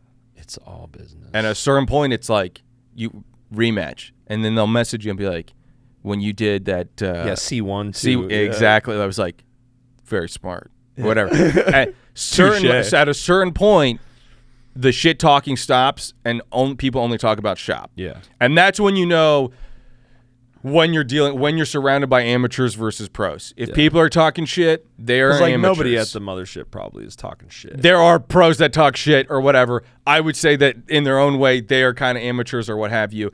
Also, comedy is different in the sense that, I like to joke, it's like by the time a musician has gone on stage, it's a little too late to tell them they're bad, right? The barrier to entry for music is you got to buy the instrument. You got to learn how to play it. You got to write something. You got to write something. You got to, if you're going to do a band, you got to figure out a way. There's a huge barrier of entry to music. It's amazing that it's like so big because there's a huge barrier. But with comedy, there is absolutely no barrier. So what comedy culture did is they tried to compensate with this kind of quasi-toxic culture of just trying to punish people and tell people, it's like a very brutal sort of frat bro kind of hazy culture to try and get these crazy people out, because the truth of the matter is, you go to these open mics like I do, half the people there are bad. They need help. These people need medical help. You know what I mean? Do you know what I'm talking about? There are people, you go to these open mics, there are people rolling around. It's a dark place. It is. Now, I love that. I do. When I see a guy meowing like a cat and rolling around, I love that. Remember the Lucky Duck the other night? There was that girl doing this, the clown, the clowning. Yeah, she's miming. a clown. She's like a miming, and like she was just doing like weird shit. Yeah. Like she would be like, Yeah. Like she would just make a noise, and you're like, and the problem with that stuff is that the reason why the culture is trying to compensate and regulate this is because those people, for whatever reason, they are immune to silence. For us, that's like our worst. 5 minutes of people just looking at you like you're an idiot. That's our worst nightmare. But them, for that type of they eat comic, that for breakfast, bro. Like they like fuel their people, fire. They don't care. Like there's these people that are insane, and they, for whatever reason, they will walk off of a 4-minute set where nobody laughed, and they'll go, "Got him, yeah." Like, you know what I mean? Got him. They don't give a fuck. So the culture has tried to compensate by being douchey and whatever. So a lot of that shit talking, I think, professionals or whatever will try to like. They'll do different tactics or whatever to shit talk as a means to compensate for the barrier to entry. I think that's stupid. I don't think people should do that regardless. I don't think it helps at all. But that's, I think, the underlying logic is to try and create a barrier to entry and humiliate these idiots. Because here's the flip side of it is that there's a lot of people that are genuinely trying to do this. There's a lot of people that genuinely respect and love comedy, and these idiots that are rolling around on the floor every week are wasting our time. Like we want that spot when there's the couple that just walked into the bar and they look at you and they see somebody rolling around on the floor and they go, you know what? Let's try the bar next door. Yeah, Jesus Christ. You know what I mean? Get out of here. So that's I never thought about it like that. Yeah. So there is like a logic to we need to punish these people. We need to humiliate these people. We need to get them out of here. I would say a lot of people take it way too far. I would say the culture in general takes it too far. Is that a thing? What's that? What you're saying? Like, is to that try and punish and humiliate bad comics? Absolutely. Look at Kill Tony. That's what that is. That's true. I guess. And now here's why I think you don't have to do that is because that's already baked into comedy. Yeah, that's what I'm saying. The reason why people go to open mics. But some of those people are bulletproof, though, is what you're saying. That's what I'm saying is some people are just, they think they're the best. I mean, I've heard people say that they think they're the best comedian in town, and I have never seen them make anybody laugh. Holy right? shit. There's a lot of crazy delusion. people. But look at American Idol. Why did that first, and for me, Simon in Cowell? hindsight, why was that so entertaining? And it's because there is something about like that schadenfreude of that cringe of just like wanting to watch people suffer and making people suffer who are bad but think that they're good and that type of thing. That's the real reason why, the Lucky Duck here in Austin is a fairly big open mic, and you'll hear people that say, oh my God, I love open mics. Like you'll hear people say that, and it's a weird thing when you're like, what do you love about it? That's what it is. People love bad comedy. Yeah. They don't love bad music. No. They don't love bad dancing. No. But unlike other performing arts, people love bad comedy. People love just staring at somebody and being like, you think you're... And this is also the difference between open mics and like professionals is that people want to not like you. From the moment you get up there, people want you to be bad. They want to just... That's also the difference between shows and open mics. Absolutely. Right? Yeah, so yeah, when you do like a spot, which I'm sure you've done some, right? I've only done one. Not that many. Yeah. You should. Thank you. I appreciate it. A big part of it is because I'm constantly shooting. Thank you. Yeah. But a big part of it is because I'm constantly shooting. When I said earlier we suck, I hope you know what I meant. Like, we're not fucking one of the 10-year vets. But again, remember, this is what I'm saying is that compared to, I mean, it's like rolling around on the floor cat guy or clown girl. Sure, but also, like I said, I mean, I've only been doing it for a year and a half. Yeah. But I'm exposed to people who've been doing it for 32 years and 50 years. So you have a good perspective on it. Yeah, and that's actually, I learned in the first 3 months of working at the Mothership, I learned more about comedy than I did from a year of doing open mics because you get to see open micers, door guys, local acts, national acts, legends, theater acts, arena acts, best of all time. Yeah. And when you see that, when it's literally in one room we've got open micers and in the other room we've got an arena act. Yeah. When you're going back between those rooms, it's like, oh, then the gap between this and this is that. The gap between this and this is that. You know what I mean? Draw like conclusions. Absolutely. Yeah. So like a big one for me would be all the little finesse things of introducing the next person and all that kind of thing. There's I mean, it's just like any other art form where it's just like the sky is the limit. You can't even fathom what these people like Ron White are working on. You can't even fathom what they're thinking about compared to what you're thinking about. That type of thing. I think it is the missing piece to my personal creative puzzle. Yes, it is for most people because it's completely because different. of the humility that it takes and like the sheer like internal just destruction that happens to you when you go up on an open mic. Like I've needed that. Yes, because everyone's been saying good job to me for the last decade. Right. You know what I mean? Yeah. And it's like good job I don't want to hear that. That's right. It doesn't do shit for me because I'm going to create shit no matter what, and I'm going to do it the way I'm going to do it. And so if you like it, then that's great. If you give me some money for it, that's cool. Yeah. But like I need to know that I suck at some shit. Yeah. You know what I mean? And so like to be able to go and do something 2-3 times a night, a couple times a week where you can like, it's something about feeling that suck. That's and right. Knowing that you're not as good as these legends that, you see at Mothership yet. Yes. And that you have a long road to go. Like that goes, oh, okay, sweet. So I got something to work for. Yeah. You know what I mean? Like, okay, what am I everyone says only positive things about my music. What am I, the best musician ever? Yeah. Obviously not, but I don't have I don't have like a fucking carrot over my head really as much. Maybe there's tours I want to do now. There's, you know what I mean? But like in with photography, it's like every time, you know, everything I do, there's a handful of people, you know, my mom fucking good job. You know, I love that. Yeah. You know, I love that I'm making her happy with what I'm doing. She's proud of me, but it's like, it's just the comedy, the level of humility that you have to do it. It's like, it has fueled a fire for me just in the last couple weeks since Zach Black, shout out Zach Black, put me on my first little show. Yeah. After doing mics for 6 months, he put me on a 5-minute spot with on a show with Hans Kim. Oh, wow.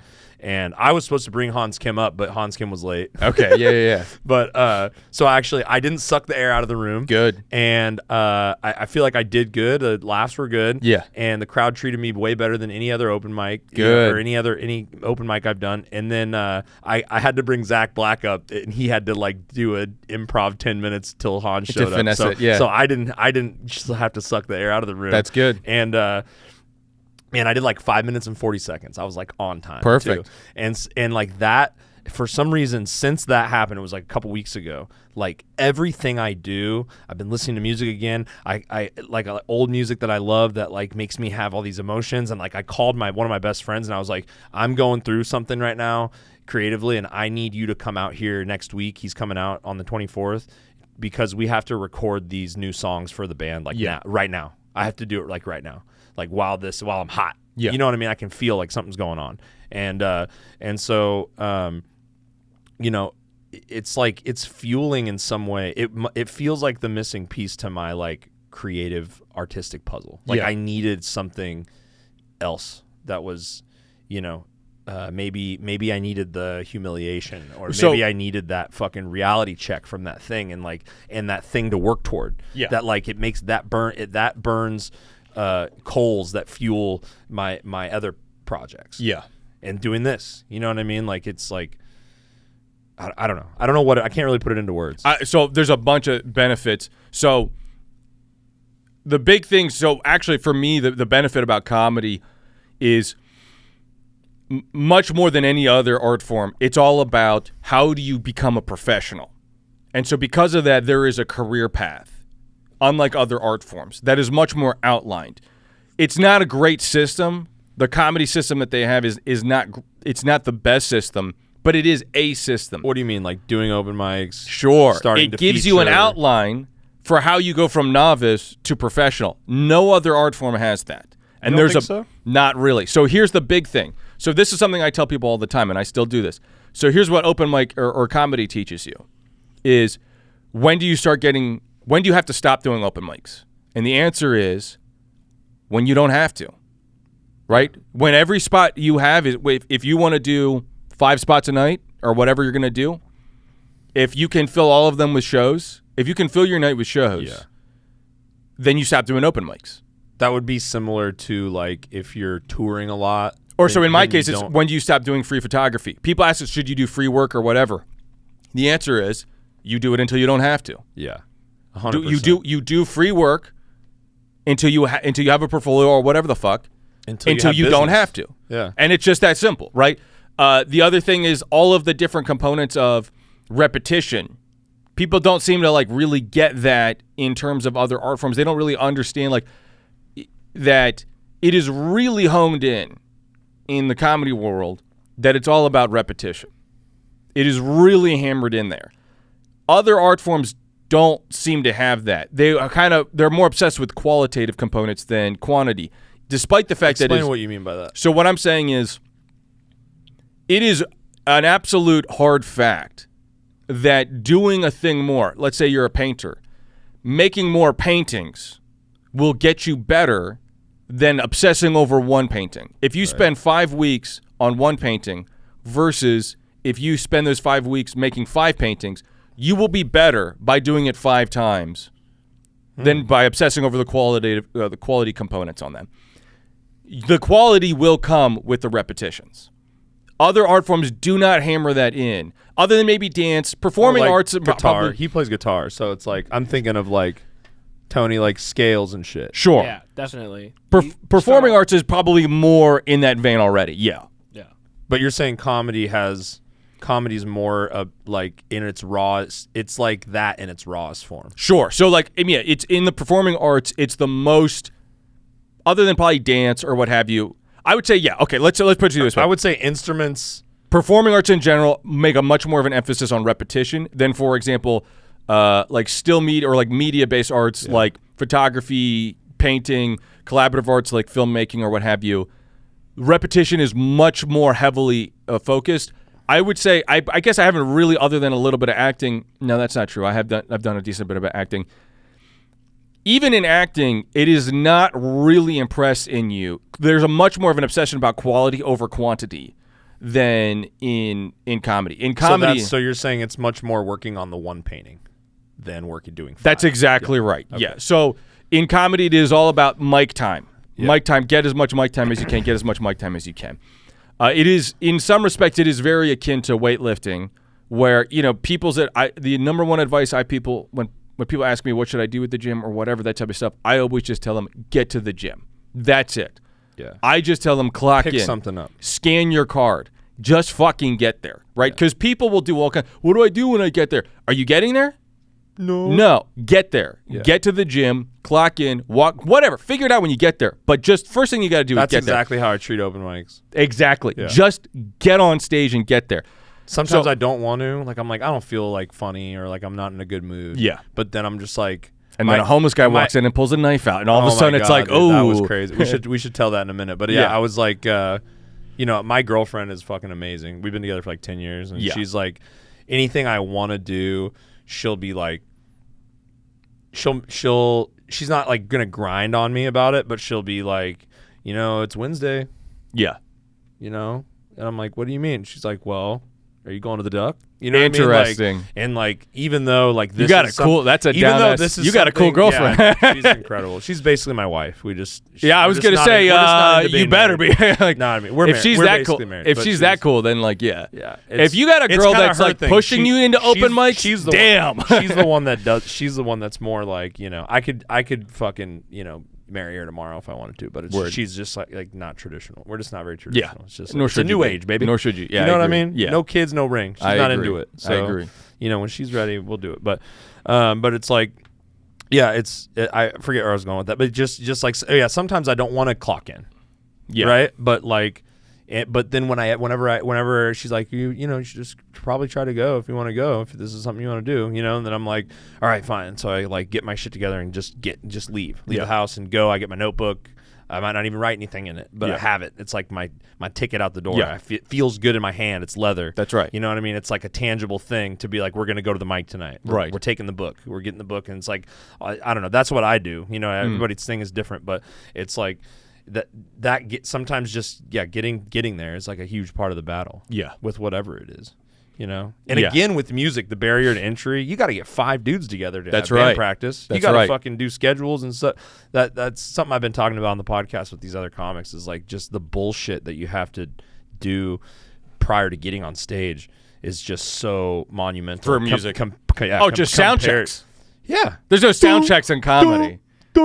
There's nobody does that. Yeah. Yeah, like, no. Yeah, it's just, even if it's like too loud, they just go, okay, turn it down. That's it. You know what I mean? Somebody screams or whatever the hell. Like, it's cool. That's like a fun part about it. Like, we were able to go in and, Alden threw us up there and, it was fucking awesome. Just get thrown on. Yeah, I made him start doing mics with me. Because he wanted to come, and I was like, the rule, you can't come. I mean, are you an artist?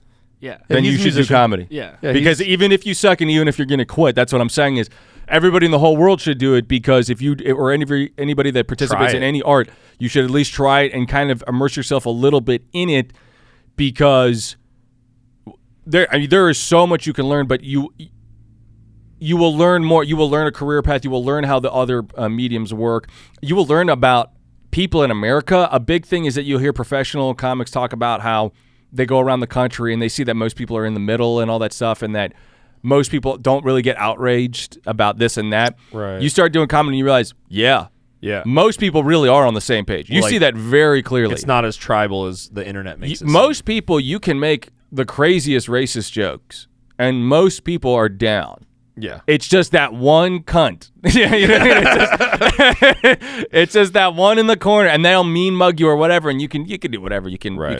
But most people There's a reason why Netflix is not taking Dave Chappelle down. Yeah. There's a reason why they paid him. There's a reason why Kill Tony's the biggest show on the internet. It's because the extreme majority of people are very much on the same page about most stuff. We're just trying to laugh and fucking have a good time. Yeah. Exactly. Most people get that there's a joke. And most people know and can have a gut feeling when there's hate and true hate involved. That's right. That's like you go to an open mic and some guy that looks like a school shooter starts making jokes about women, and you're like, I don't know. Sometimes it just comes off like this guy's a little too into this. Yeah. Or a little bit too like this is not a joke. You keep saying mom a lot. Yeah. And like, dude, that's the 5th time you said mom. Yeah, and it becomes more of a manifesto than a fucking a comedy bit. Yeah, absolutely. And he's like, I'm gonna do it. I'm gonna do it one of these days. Yeah. And you're like, come on. Or there's like this one comic that is a professional that I see all the time, and this one's an interesting one because the audience thinks he's joking, but the rest of us know, oh no, he's admitting to doing this and that. Oh no! Like right in front of everybody. That's weird. Which is really weird or whatever, but. The audience just thinks they're being ridiculous. Yeah. Now I will say this: he does kind of get these kind of these kind of, you don't want uncomfortable laughter. Yeah, there's a laughter, and then there's like the like you want that. Yeah. You know what I mean? You don't want the ha ha ha. You don't want that. No. That's good. I mean, I'll take it. But you want you want that shit. You know what I'm saying? Like people like throwing. You want that like so they look around. They're like like they're so scared that other people are gonna see them laughing at that thing. At that. They're like I'm trying to not laugh. You see me trying to not laugh. Yes, exactly. When was the first time that you can remember like killing in a room? Yeah, the first night. Actually, the first night I did, and I don't do this act anymore because it was a caricature. But this is why I do comedy. The whole reason why I do comedy was I moved here to Austin to shoot comedy sketches. I did not come here I came here for filmmaking. Yeah. The plan was and still is shoot comedy sketches, get reps shit. in. Yeah. So funny enough, I already kind of had the comedy mentality a little bit in the sense of repetition. I was like, I need to get filmmaking reps. And I'm going to do that with sketches because sketches, people don't care about the quality or the production as much. They care about if it's funny. So the plan was go to open mics, find some comedians, start making sketches, and just start getting filmmaking reps. Instead, what has mostly happened, I've only done a handful of sketches, and I somewhere along the line after hanging out these open mics, I just was like, I'm going to give this a shot. Yeah. And because you're just trying to meet people, funny people to do sketches with. That's exactly right. But then I did it, and the first night I have the video and everything like that just in case people don't believe me or whatever. But like I fucking ripped the roof off. I fucking murdered. I did this caricature about a guy who is upset about prostitutes charging him to poop on him, and about how that should be free, like how it should just be a complimentary service. Because they're just pooping. They're gonna poop. Like they're either gonna poop before or after, but they're gonna poop anyway. So they might as well just poop on you for free. That is good. And you should keep doing that bit. The problem was that it was a caricature that I had to like really commit to, and I would scream and I would yell, and I'm gonna reformat it and do it again. But that always worked. The other thing about it is that it's such a hardcore thing. But you're gonna jump right into shit. That's right. Here's the other thing I should say is this. Before I got to Austin, I did open mics in my hometown, and I killed there too. I did only like 3. And I'm the type of person where if something is easy, I don't care. I don't get into it. Yeah. I'm the type of person that I have that gifted and talented kind of mentality or what have you where it's like, oh, this is easy. I just won't do it. So what happened to me was, and I think this is actually what happens to a lot of people. I didn't realize what happened to me was I got ready, I prepared and all this stuff, and I go up and I kill. And so in my head, I'm like, oh, stand-up is easy. The next day I go up, the next week I come back, and it was like at 2 a.m. I got heckled and all of this shit. Weren't ready for that. Yeah. Yeah. And then I still don't know what to do when that happens to me.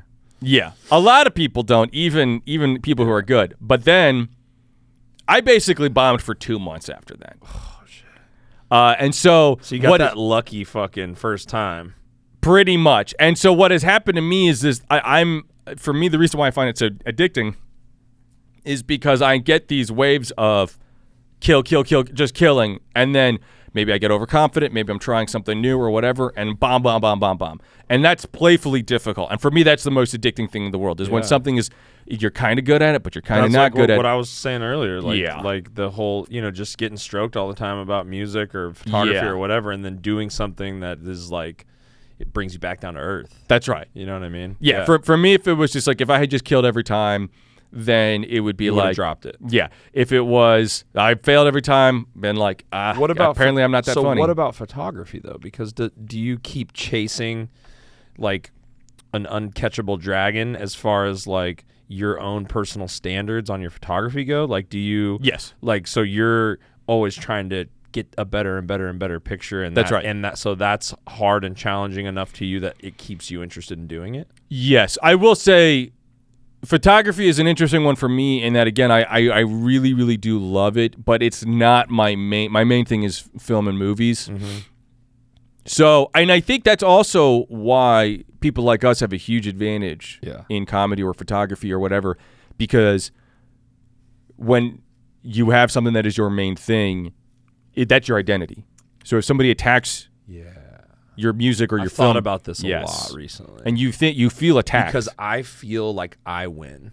That's right. Every time, because I don't care about any of this stuff being attached to me. That's right. So like the metal thing, you know what I mean? Like it's I'm not a fucking I don't have face tattoos, and I'm not trying to be on tour 9 months out of the year. I'm not trying to. I look at these guys that I used to look up to, a lot of these like band guys, and it's like they're all kind of living like it's a rough life, dude. Right? You know what I mean? A lot of them are addicted to drugs or sex or vegan or alcohol, which is somehow worse. Which is somehow that's an interesting path where it's disorder. Like it goes heroin and then vegan. And there's no middle ground. Heroin and then fake meat patties. That's it. You punch your mom one night and you realize, wait, I got to get my life together, and suddenly that turns into yoga, face tattoos, and veganism, and Morningstar patties. Exactly. Yeah. No, but it's like I don't identify with the metal thing at all, really. It's just a thing that I do. Okay. Right? Yeah. And all these things are just things that I do. Which is a huge advantage. And I'm not trying to downplay anybody who like comedy is their thing. Like that's awesome. And I think that you should fucking go 100%. Well, but here's the thing is they need to learn. Yeah. They need to learn. Like the advantage, people give me feedback, I just take it. Yes. And you see other comics, they can't take it. They can't take feedback. And that's and it's just like, dude, it's gonna kill you. It can still be your number one thing, but for me, the fact that my ego isn't really that involved means that I have probably learned much, much quicker. We have less to lose. Absolutely, yeah. And I mean, I feel for people who's, basically because I wanted to do the music thing initially was like my first thing that I wanted to do creatively. The whole thing, like from the get-go is, oh, you want to do music? Yeah. You better diversify. Better find a side hustle. Because you ain't never gonna make nothing off of that, right? So that's music in a nutshell. Yeah. And so I was always working a different job, or I tried to start a business. I own a weed farm for a while. Yeah. Hated that whole community. Fuck all the weed people. I hate that community. You know what I mean? And you hate the weed people? Oh, dude, they are the worst. Yes. Okay, time out. this is actually because I have to take a piss. I have to take a piss too. So okay, cool. We'll be right do you want back. to do a double decker? Let's go. Let's do crosswords. Right. And we're back. Sorry, dude. The liquid deaths fucking just go. They go through you faster because they're more crushable. I think because they're killing us. Yeah, exactly. But what I was quickly saying, just to wrap that up about weed people, the weed people, it's not like there's not good apples in every batch, but the weed community has. You sound like a police apologist right now, dude. The weed community, especially like when stuff goes recreational and all the people start getting in there with their like $200,000 and like illicit weed money they have sitting around, and it's like your hit percentage for the people that you're going to meet in a networking situation being sketchy scumbag fucking drug dealer people, it's high. It's a high hit percentage. I've met some great people, some of my favorite people, you know what I mean, through when I used to work in dispensaries and I started my own farm.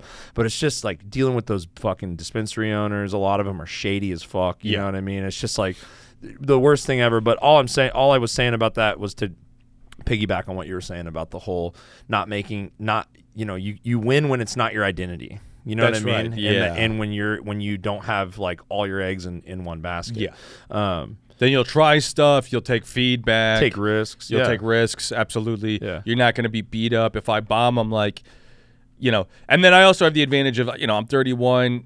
At my job, I was always like one of the funniest people there. So I have like a decade of people telling me I'm funny. So in my head, if I bomb, I'm not like I'm not funny. I'm just like, this didn't work. I'll have to figure out how to make this work. And for me, like every time I go on stage, I crush in metal. Oh, words. Oh, yeah. Music, right? Yeah. And so it's like I have that if I really want to. That's right. If I really want to cry about, oh, I suck at stand up tonight. It's like, well, it's because it's a different animal. And I'm learning how to hunt it. You know what I mean? There's a quote from Albert Einstein, and he more or less started a whole field because of this, which is that if you want to stay a master at something, struggle at everything else.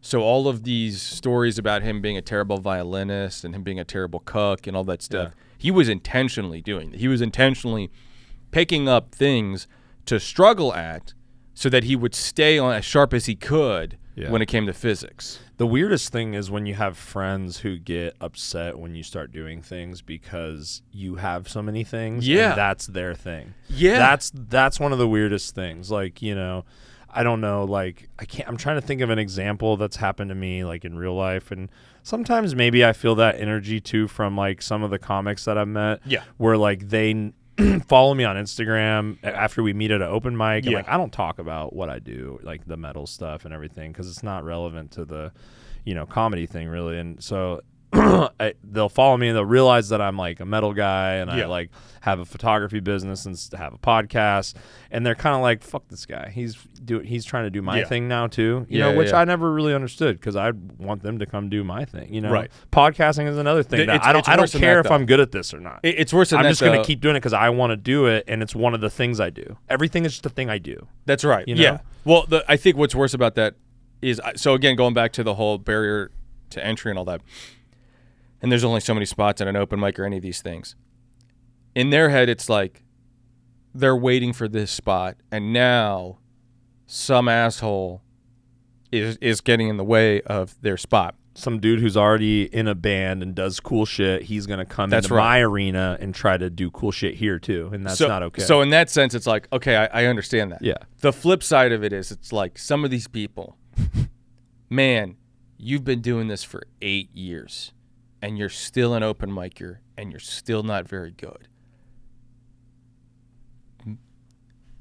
Maybe let me have a shot. You know what I mean? Maybe you could try one of my other things. Yeah, it's like this weird thing where it's like, I don't get it, where it's like, hey, dude, like, I don't know what to tell you, but if you've been doing this for that long, that's kind of, this is also the douche. So here's the funny thing about them is that some of these people, they're not the people that are rolling around on the floor and making cat noises, but they're also not good. They're not very good. They'll get a couple laughs here and there, and they'll be teased along or whatever. And but nothing is screaming at them, you might have a shot at this. Nothing is telling them, you might actually have a shot at this. They almost never kill. They almost never get, and they'll do that for like a decade. And it's like, hey man, look, I don't know what to tell you, but you might need to give this up. Like, you might need to, like, and that's kind of a sad one, where it's not all dreams can come true. The flip side to that, and this is probably what they're like, is that you'll see those people that'll do it for 10 years and they'll say that they were terrible for 10 years, and then on the 10th year they figure it out. But you say, how would you relate that to you saying that you wasted 10 years at the Apple Store? Because it wasn't my path. Who wins in that situation?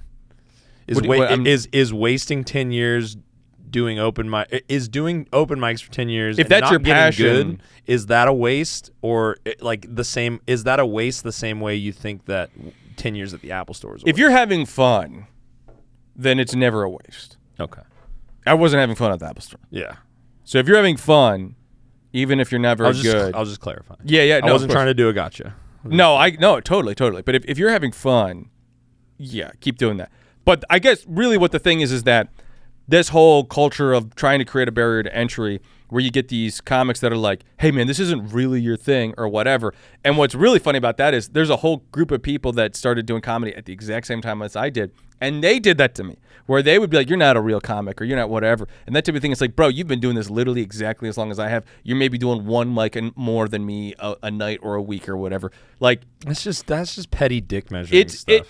This is amateurs talk shit, professionals talk shop. That's what it. That's the quote from the podcast. Dude. I hope so. That's fucking awesome. Yeah. We're gonna try to clip that. Absolutely. Yeah, I love it, dude. And so another question, and we got to wrap this up here in just a minute because I got somewhere I have to be. Of course. At 6:30, and there's traffic right now. Oh, there is. Absolutely. I got to go take pictures of meats.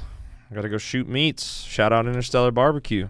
We got to go eat some barbecue sometime. Oh, buddy. I'm totally down for that. I've heard Interstellar is one of the best. It is, and I got the skip the line pass because I work for them. So. Okay. But yeah, we'll do a trade. I'd like to take some door guys. I'd like to do a big, if you can rally some troops to get for food. Yeah, you should have seen us last night, bro.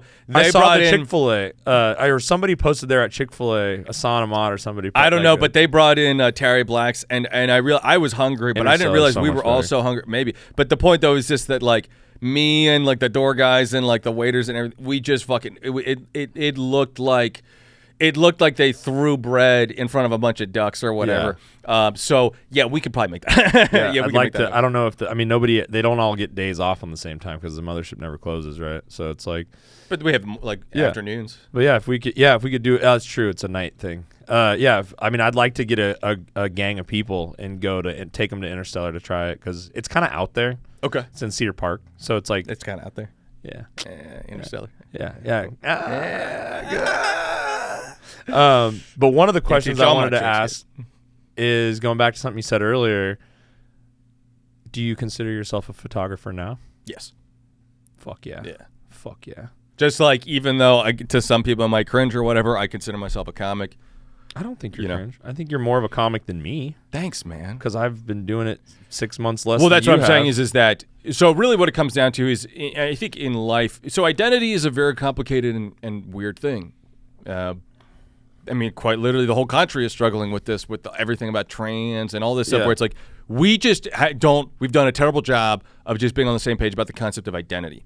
The biggest thing, though, that we don't do well is just this understanding of is or is not versus, again, qualitative. Are you doing comedy? You are a comic. Are you a good comic? Hang on. Yeah. That's different. So that's a big time will tell. Exactly. Yeah. So what people will try to do, this is just really shallow, is you are not a comic. Why? Because you're not good. No. You're not a good comic. You're not a good whatever. You're not a good photographer, that type of thing. So it is not beneficial to strip away the qualitative component or to add nuance. I mean, we just need more nuance, I think, in America in life. We could use a little bit more of everything. That would be nice. But yeah, so to say like, am I a comic? Yes. Am I a good comic? I'm getting there. I mean, I'm working on it. You know what I mean? That type of thing. So, I mean, I would say, I will flat out say, am I a good photographer? I will flat out say, yes, I am. I have no question. I have no problem saying that. That is not. Am I good at fucking screaming in a metal band and making a whole crowd jump up and down for fucking 30 minutes? I'm the best at that. That's good. I am the best at that. And then photography, yeah. Comedian, comic, not there yet, but maybe I will take your advice and maybe just, basically don't strive for the title. Yeah. Strive to be a good whatever that is. Exactly. Right? Yeah. And you get the title upon entry, but it's like what you do with it is up to how much effort you want to put in, right? That's right. Yeah.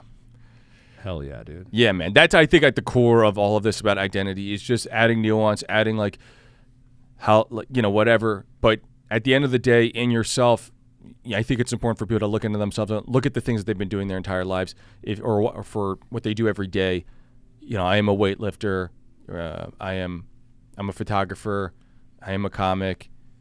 I do all kinds. There's all kinds. I'm a chess player. You know what I mean? Don't gatekeep yourself. Don't gatekeep yourself. Right? And again, remember, if someone's our gatekeeping, own biggest gatekeeper sometimes. I would say so. If you let their narrative win, I'm not this, I'm not that yet. If you let their narrative win, then you're kind of. Well, sometimes somebody might not even say that to you. Right. Like nobody told you weren't a photographer, but you gatekept yourself for how many years before you accepted the fact that you were. And so that's interesting as fuck too. That's part of the thing I want to do with the podcast too, bringing like creators and stuff on that have been able to turn it into a living or a lifestyle. And it's like just getting that mindset. Yeah. Like getting those nuggets. Like you've dropped some great ones on this podcast. Thank and just that hopefully some kid with a camera that thinks like, oh, I'll never be able to do this full time like so-and-so, you know what I mean? Because I'm not a real photographer. It's like maybe they can approach that a little differently because it is possible. Yeah. Yeah. But I think that's a good spot to wrap it up, bro, unless you have anything else you want to talk about. I think we fucking murdered the spot. It was so much good stuff. We murdered our thirst. We murdered our thirst too. Murdered our bladders. But I'd love to have you back again, some other time if you had fun. And you know where we're at now. Yeah. And it's so funny. I'm actually working on a bit about why men do so many podcasts. And it's because we're scared of dying alone, right? Because women could just women do podcasts all the time. Privately. They podcast with their mom, like, "Ma, whatever. Yeah. I just have feeling myself right now, whatever." Like they'll just call their friend or whatever. They can do that anytime. But for some reason with guys, we had to be doing something. We had to you know what I mean? Like we can't just split a bottle. Film it. Yeah, we can't. You know what I mean? We have to film it. We have to. Oh no, it's not. No. I'm not saying let's drink and go to an Italian restaurant, bro. I'm not doing that. No, we're not going on a date. Let's have beers and do a podcast. How many people are gonna watch? Who cares? We just ultimately we're really doing this to bro down. Yeah. That's really what it is. 100%. And I feel like it's so weird that women are confused by that, where it's like, ladies, can you just let us, bro? Can we just let us have our thing? You complain about us not talking and all this stuff. And then when we do it, you're like, come on. Let us have this, Ugh, another white guy's another talking bald show. guy, another bald, high testosterone tattooed guy, Yes. Yeah, dude. so I love it. But yeah, I mean, ultimately for me, I'm down to do way more of these because you all should. about the hang. You're very good at it. You have a a lot going on in that bald head of yours. You got a lot of noggin. It kind of hurt in a weird way. The way you said that kind of hurt. No, it's a compliment. Oh, thanks, but it still hurts because you already said it. I'm it sorry. already hurts a little. I'm sorry. I'm completely fuck with you. The last question I have actually before we go, can you disclose your stand-up name or your stage name? Robbie the Lifeguard. Robbie the Lifeguard. Why? I do try and keep them separate. It's actually a whole thing. It's actually funny enough. The whole CPR photo, the whole CPR video productions comes from Robbie the Lifeguard. The story is really dumb, just like every other nickname. I got it in high school wrestling. It's just a dumb story, but it's just dumb. It's literally it's so funny. Like Robbie the Lifeguard is up on deck. You're like, what? So I really am glad that's actually working. I'm glad. So I've actually always been using Robbie the Lifeguard here and there, like for Twitter, whatever, which is like that thing that I use. I got a nickname. Or whatever. Yeah, my handle. I did a comedy podcast, and that was the name I had. Every caricature or what have you. Do you want me to put this? You could use Antonio. You can use Antonio, but. The reason why when I got here I started going as Antonio Jimenez, and I thought because I'm in Texas people are going to be able to pronounce the name Jimenez. Up north for some reason people cannot fucking Jimenez or whatever, and that really is one of those things like when people say Jimenez or whatever, it's just like, oh my god, it makes my eyes bleed. Like I fucking cannot stand that shit. So after enough idiots introduced me as Antonio Jimenez or whatever, I was just kind of like, let's just do Robbie the Lifeguard again. It's easier for white people to say. And also, I was kind of like, look, at a certain point you got to brand yourself. Actually, I know you want to wrap this up. It's all right. We don't have to. I was just well, in general, one thing that's very interesting is the flip side is that comedy has taught me a lot of stuff about business. But I've also learned about comedy a lot by taking photos. Because one thing that people don't understand about performing arts or what have you, it's baked into music, but it is not baked into comedy, is that the actual performing art does not scale. If you want to be successful, you need scalable media. Photos, video like TikTok, you need podcasts. What do you mean by scalable? Something that can scale. So a podcast, anybody at any time can download. A photo, anybody at any time can look at. But if you want to see your performing art, you got to put your ass in that seat. Mm-hmm. So the scale is limited by the number of asses in seats. Yeah. There is no limit to the scale of a video or a photo or a podcast. When you are in the mothership, it is extremely impressed on you This whole thing exists. It is literally Spotify's pocket change. Everything exists because of scalable. Name one Broadway what do you actor. mean Spotify's pocket change? So quite literally, I mean, think about it. They built that venue basically with the Rogan deal. Spotify is capitalizing off of music, which is one of the most scalable medias ever. It's an interesting one because it overlaps with performance and what have you, but it's one of the most scalable medias ever. They, basically bought Joe Rogan's podcast for X amount of time or what have you. And that pocket change from Joe Rogan is what he built this club with. That club literally exists because of scalable media. Tony Hinchcliffe, everybody, David Lucas, Hans Kim, whatever. Why are they? Because they're on Hinchcliffe. You can be. This is one thing I try and really impress at comics. You could be way funnier than whoever. You can be funnier than a theater act. Great. If the world doesn't, but they don't know you exist. So when I'm taking photos, this is a real business thing that people don't really understand. In general, comedy is interesting in that, like, again, I've learned some business stuff from it, but in general, they do not understand business at all. Much like musicians. Yes, exactly. Yeah. And what they don't understand is that the performing arts, unfortunately, is your passion project. The money is the scalable media. Yeah. You want to do this professionally? You want to sell out a theater? You want to do whatever? You need scalable media first. The performing arts will always be your side hustle. Always. Comedy is quite literally or Joe Rogan's side hustle. It is literally his side hustle. It is not his main gig. It is literally Dave Chappelle's side hustle. Yeah. Dave Chappelle's what he got famous for was a show. You need scalable media first, whatever. So when I started taking photos, I was very obsessed with this question because somebody challenged me to do this, was to take photos of people that make it very clear that they're, number one, a comedian, and number two, that they're funny. Now, unfortunately, most big-time professional comedians don't want any of that, which is a very strange thing. Big-time comedians, they just want photos of them smiling. They don't want any comical photos, which I think is very bizarre or whatever. Act outs and stuff? They don't want any of that. Yeah, that's interesting to hear. They don't want any of that at all. So that's something to know for you or whatever. If you're ever working with a big comic, they don't want that. They just want a photo of them smiling, maybe them laughing, but they don't want any of the cool stuff. They don't want the stuff that they are in direct contrast to what people really want. Yeah, they don't want that. They want, maybe he wants that. Maybe, I don't know. but they don't, like big comics or whatever, professional comics, they're basically directly opposed to what people actually want. I've never gotten a compliment because of a photo of somebody smiling. But when I get that one photo of somebody doing something cool or interesting or funny, I get DMs, I get whatever. People are like, that's fucking sick. So if you are trying to sell tickets, you need to actually truly envision what that process looks like. If you come on, babe, let's go see a comedy show. And she's like, I want to see Barbie movie or whatever the hell. Okay. You show her the poster. Come on, my buddy's in this show. Okay. She sees the 6 comics or whatever that's on there. She sees they all look like they're smiling or whatever. That's not necessarily going to convince her. But if she sees the one photo of that one person that you can clearly see, like Ryer Kamerman here in Austin is a perfect example. Every photo you take of her, she looks funny. She looks like a funny person. Mm-hmm. That might be the difference maker. If they see verified fact, oh, this person is funny, I can see it through the photo. They look silly in the photo. This person is, I'm about to laugh looking at this photo. That might be the difference maker.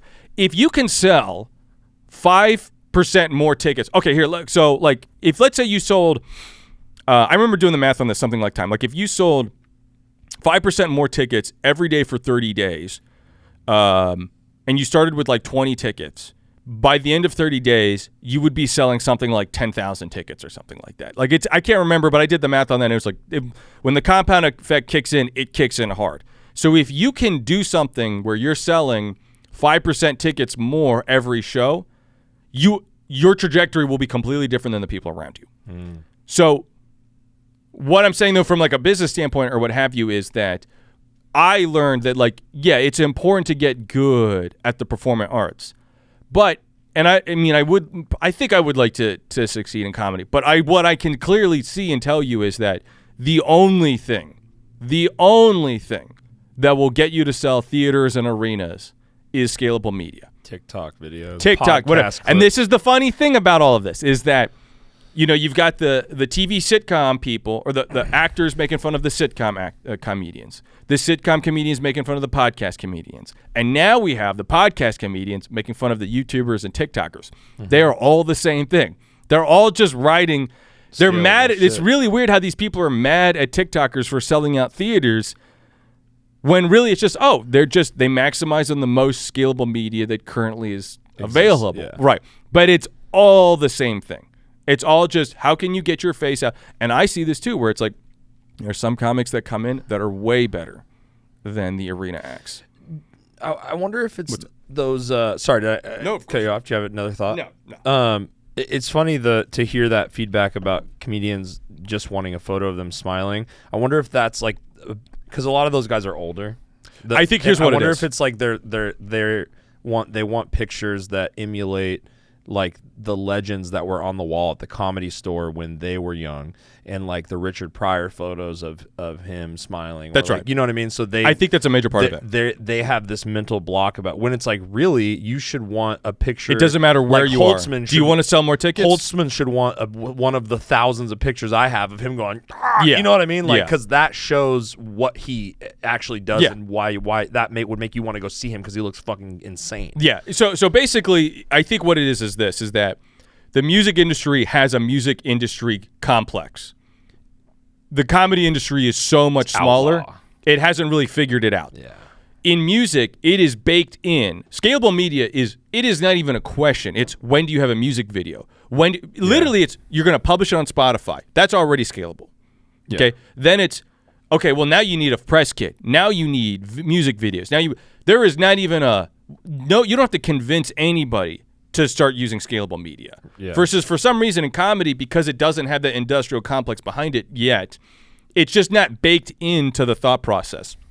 In terms of photography particularly, I think that will change, because I think a big part of the reason why comedy photography historically hasn't been as good as concert photography is the technology actually didn't exist for it. So the cameras weren't good enough. The cameras weren't good. So, I mean, even now where it's like you go to a concert. And you can't have flash at a comedy show. You cannot. No. So you go to a small venue concert, you can maybe use a flash, or, I mean, it's really, really difficult to make a small venue concert look cool.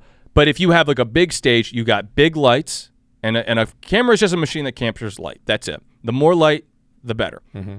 You do that, you can get some sick photos. So for comedy, the only way you could ever really get a good photo was at a theater or an arena act. With really good lighting. Exactly. Yeah. Now, during COVID, I don't think people really realized it. Like, there was some significant advancements that occurred already. Like, full frame technology really rolled out. A bunch of things happened. So now, number one, you actually have the option. That is actually now a viable option to take good photos in a club, in a small venue.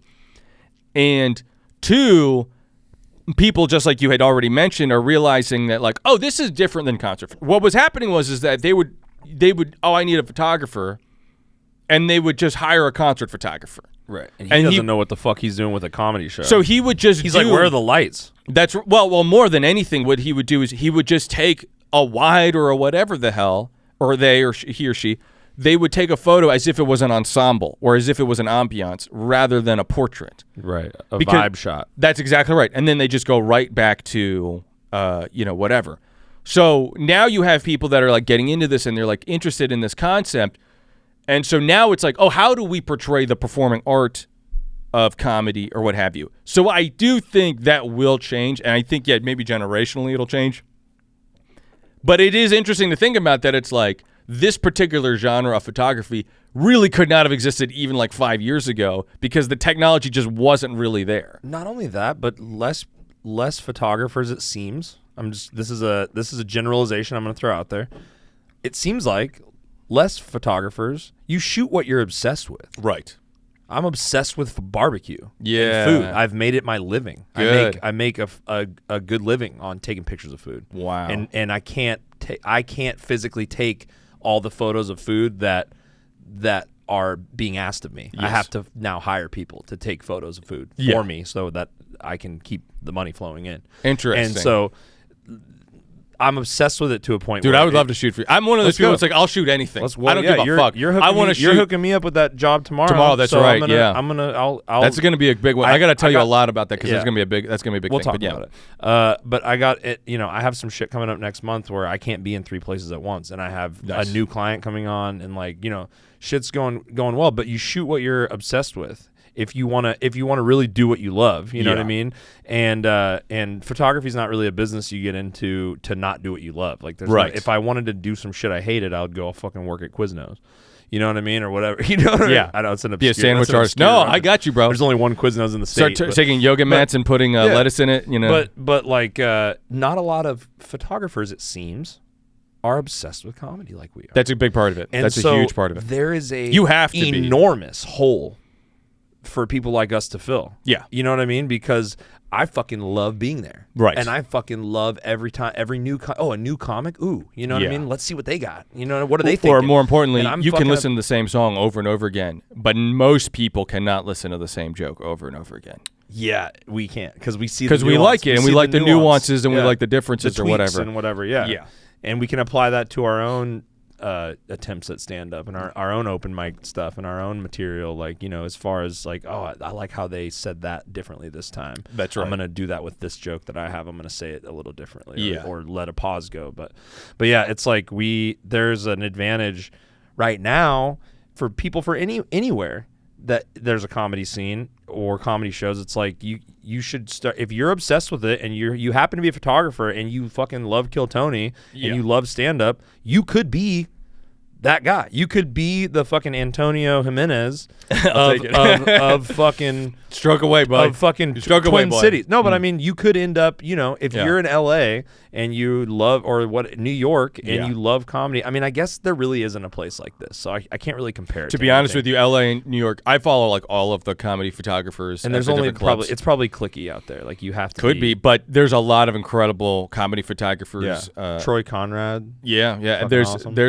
There's so many. I could list off a gazillion, but that is an interesting thing. Also, just seeing that grow and seeing it people take. There's a weird thing where there's a bunch in Grand Rapids, Michigan. Yeah, of all places. Interesting. Well, it's like if that's what you're into and you like photography, it's like don't think that you can't forge a fucking job out of that. Yeah, you know what I mean? Or get, you know,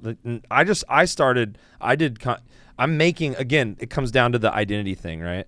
I'm not the comedy photographer.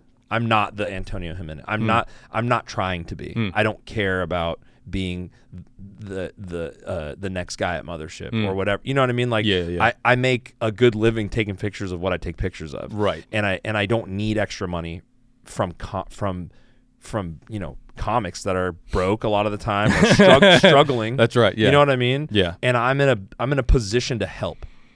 So that's what I started doing that. And I haven't gone in a while.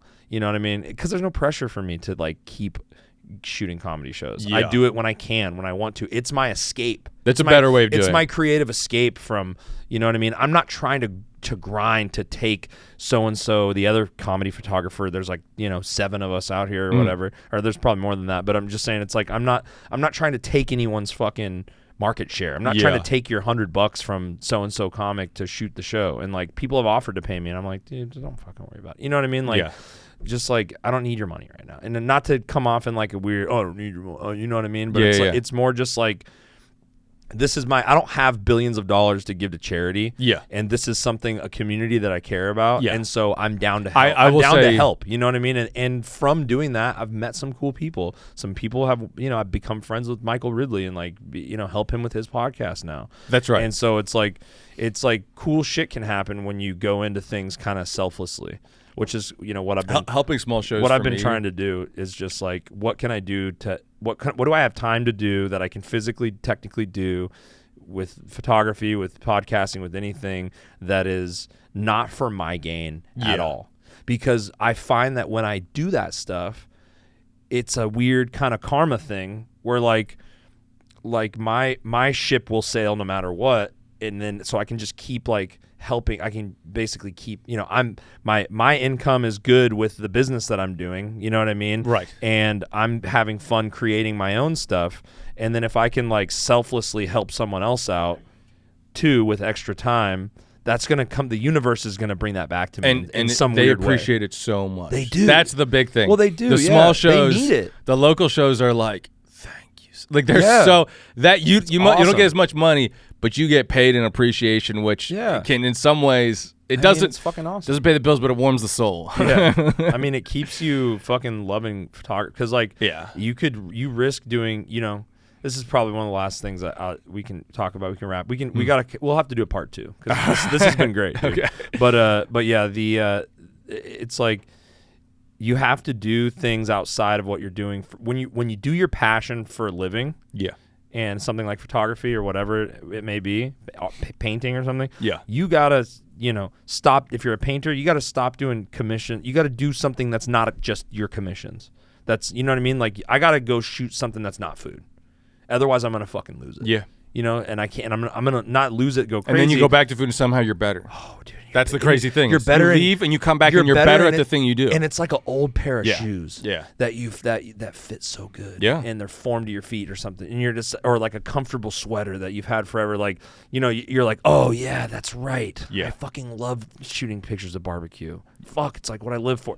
You know what I mean? Because I went out and took some comedy pictures, which is like a new challenge, right? Because it's dark and it's lighting shitty and they're moving and it's like we said, it's like portraits, but it's like sports photography / musical performance because people are moving around. So it's like, I think it's important to go outside of, if you're doing photography or creative shit for a living, it's important to go outside of whatever niche that you're making your living off of. And I think like do something that's fun for you. Yeah. That's still doing the same, don't, when you want to just do something fun, don't just put your camera away. Yeah. Like go do something with your camera that's fun and different. Right. I don't know. No, dude, you're completely right. You are completely right, man. Because it just keeps you fresh. Yeah. You know what I mean? But anyway, dude, I've had a fucking great time talking too, man. to you. This was a blast. And we could keep going for days. It's all about the bro down, man. It's all about the bro down. Antonio, nice to meet you. Nice to meet you. And, well, I mean, I met you before. Yeah, no, nice I got to you. actually. I got it, bro. You don't have to explain it. I fucking got it, man. Nice to sit down and get to know you a little better. Yeah, man. So.